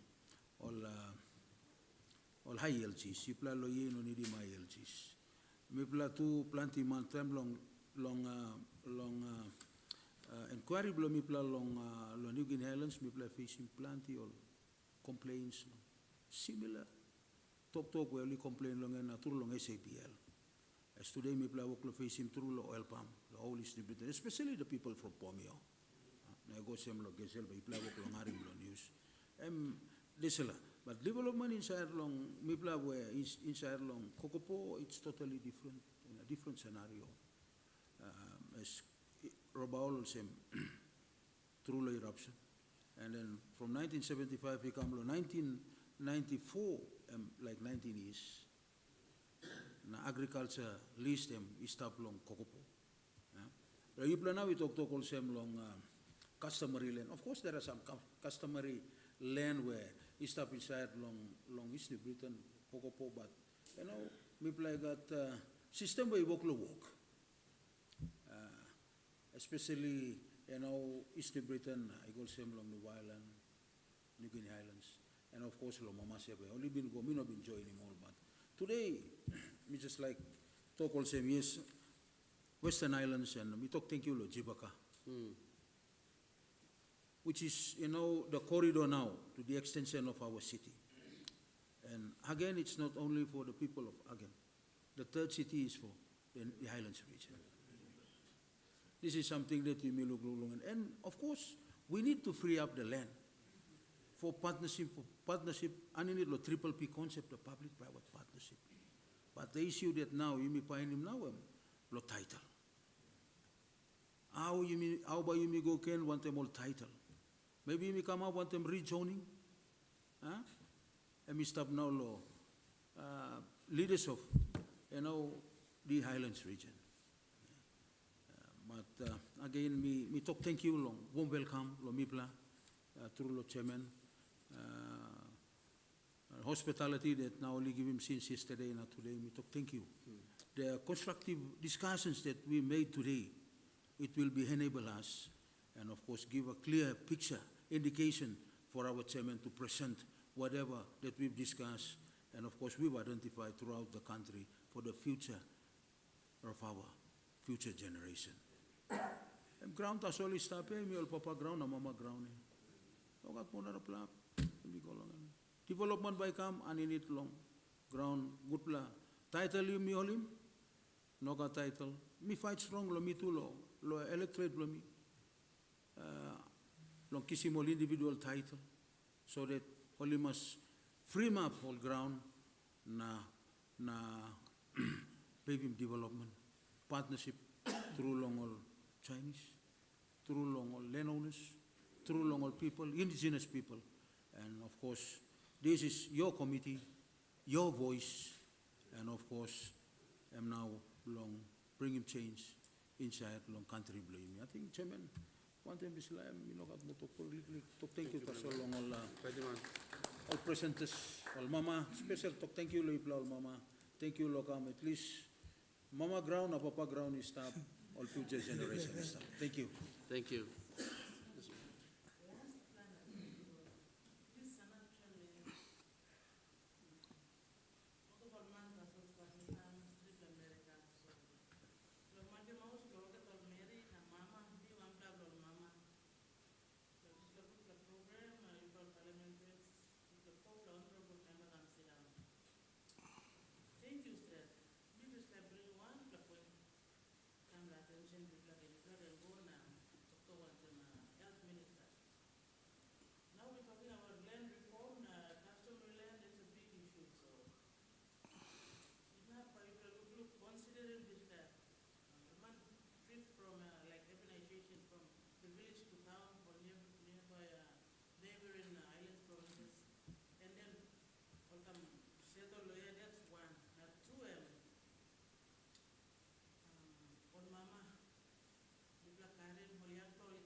Thank you.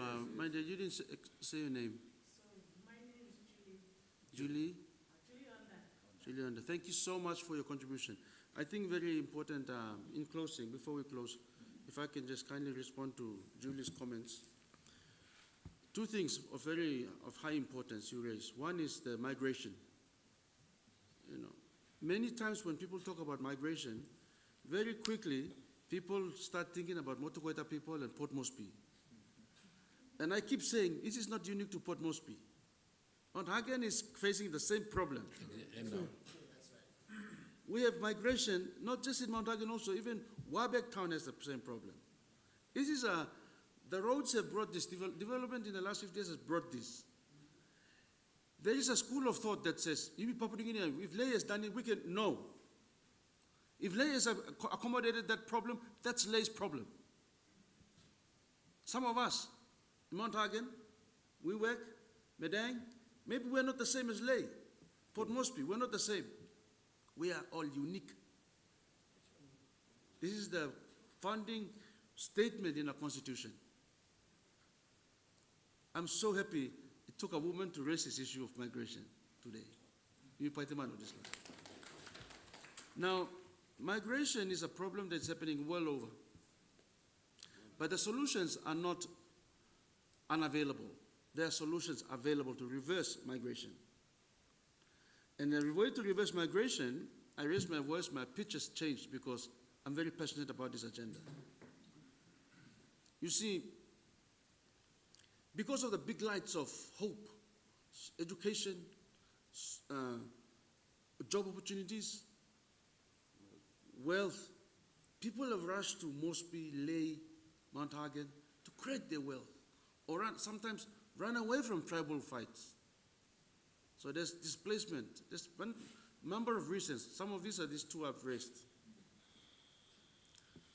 While law and order is a problem in this country, and it's going to take time and resources to curb it and manage it, migration is one way to land security is a fundamental to food security. And land security, land is not going to increase. Land, it stays static. People and the demand on land is what changes. So to reverse this process or slow it down, we need formalization so that when ability to register land and create what we are trying to do here, it will make people stay home and instead of running to the city without employment or go finding work, T-boy and a cleaner or driver and a security, you can stay home and be wealthier than fabric in a fortnight. Low, if you have access to land, security or title and leases, you can have access to the commercial activity or agriculture, or even your own real estate abilities. The sky is the limit. We can create all these opportunities. But land registration is key. Number two, you raise population growth. Yes, our population is, I remember when we were reading textbooks in primary school in the 80s, the textbook told us, social science book, it's 3 million people in this country. Last year, there were some figures thrown around. Somebody said 17 million based on the United Nations. I don't know where they get figures from. World Bank says 10 million. Others say 12 million. Until that NID censorship is completed, we won't know. We won't even know the guess figure, guess number for now. And we won't guess it. There's no real, no way of knowing. This process of registration actually enables knowing how many people live in this land, country. That's one process. Population growth is one. It's a stress on availability of resources and land, and also food security and our health. So it's something that the national government really needs to look into as a matter of national policy, of national interest. And because of the demand and the rate of growth of population, all the more reason why this registration is highly, fundamentally imperative. Because if we don't secure land, and with the way growth is out of control,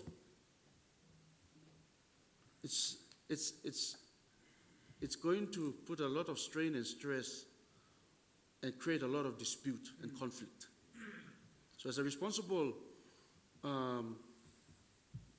government and leaders, responsible leaders, we must take these issues by full frontal, head on, and deal with them.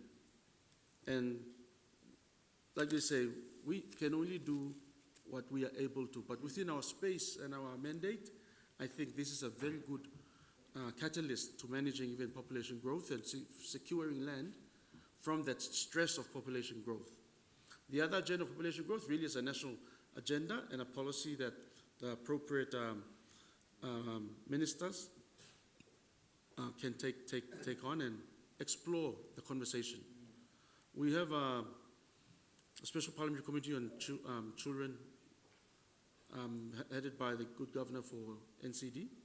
Maybe this is an agenda they can look into as well, and I will be sure to send him a note and encourage this conversation as well, to look into recommendations in creating a national policy on this excessive population boom or control. There should be some kind of accommodation into the future and some contemplation in terms of policy and legislation down the line. But in terms of land, it is therefore imperative that because of this situation, because until it is addressed, at least this can be addressed, and land security and formalization should be rated as a forerunner to any of these national agendas. One-time display, Deputy Provincial Administrator and your officers, Mr. Pony and the Fiscal Planner, everybody who has contributed this today, I want to say thank you from the bottom of our hearts. You have contributed into the architecture of the customary land reform and policy and legislation into the future for the betterment of our people and our country. If we don't do it, who will? And country blow you me. We are all responsible for it. I'm really grateful that you contributed meaningfully this morning into the afternoon, and I pray God's blessings upon each and every one of you and your families and your tribes and our people here in the Highlands region. You are confronted with some great challenges, and I commend the work that you are doing, Mr. Pony, and being innovative and creative and assisting the process. I am prayerful that when the legislation is passed, the implementation phase, Port Moresby will host just the national, very, very, very minimal office, but this legislative reform should be implemented by way of decentralization throughout all the provinces. Each province should be empowered to roll out this formalization agenda, so it's done faster and quicker. It will create the wealth of the nation and secure its future for our children. It will give you access to real estate, prospects. It will give you access to agriculture prospects. It will give us access to secure and more free, prior and informed consent on consensus of national development agenda into the future. And now this should be the agenda of any well-thinking leader, national leader, or group of leaders, if not the government, going forward. One time, God bless you all, and thank you for coming. With this, I think we should close with all stand, and I'll ask you to, for those wearing your hats, you can remove your hats, and we say a word of prayer, respecting our Creator for His wisdom that He imparts to us every day, and giving us the peace and giving us insight and into this very important agenda of land. Don't forget, creation story is such that heaven and earth were created first, and then human beings were given the ability and the authority to have dominion over the land and the sea that God Himself created. So as His creation, we are all responsible jointly to nurture nature and the land on which we sit and walk together. One time, just like we pray. Papa God, may talk. Thank you, Tomas, long love, grace, and the blessings play you every day. Thank you so much for this morning, the engagement, the consultation, and the discussions with the people of Western Highlands and the Highlands region for the Special Parliamentary Committee on Customary Land. Father, we thank you for your wisdom, your knowledge, your understanding, and your providence. We ask you to bless us as we go forward. Ask you to give us your wisdom, your knowledge. With this short prayer, Lord, I thank you for this time. In Jesus' name we pray. Amen. Thank you very much. Yeah, I think there's some refreshments outside this. Secretariat, can you advise?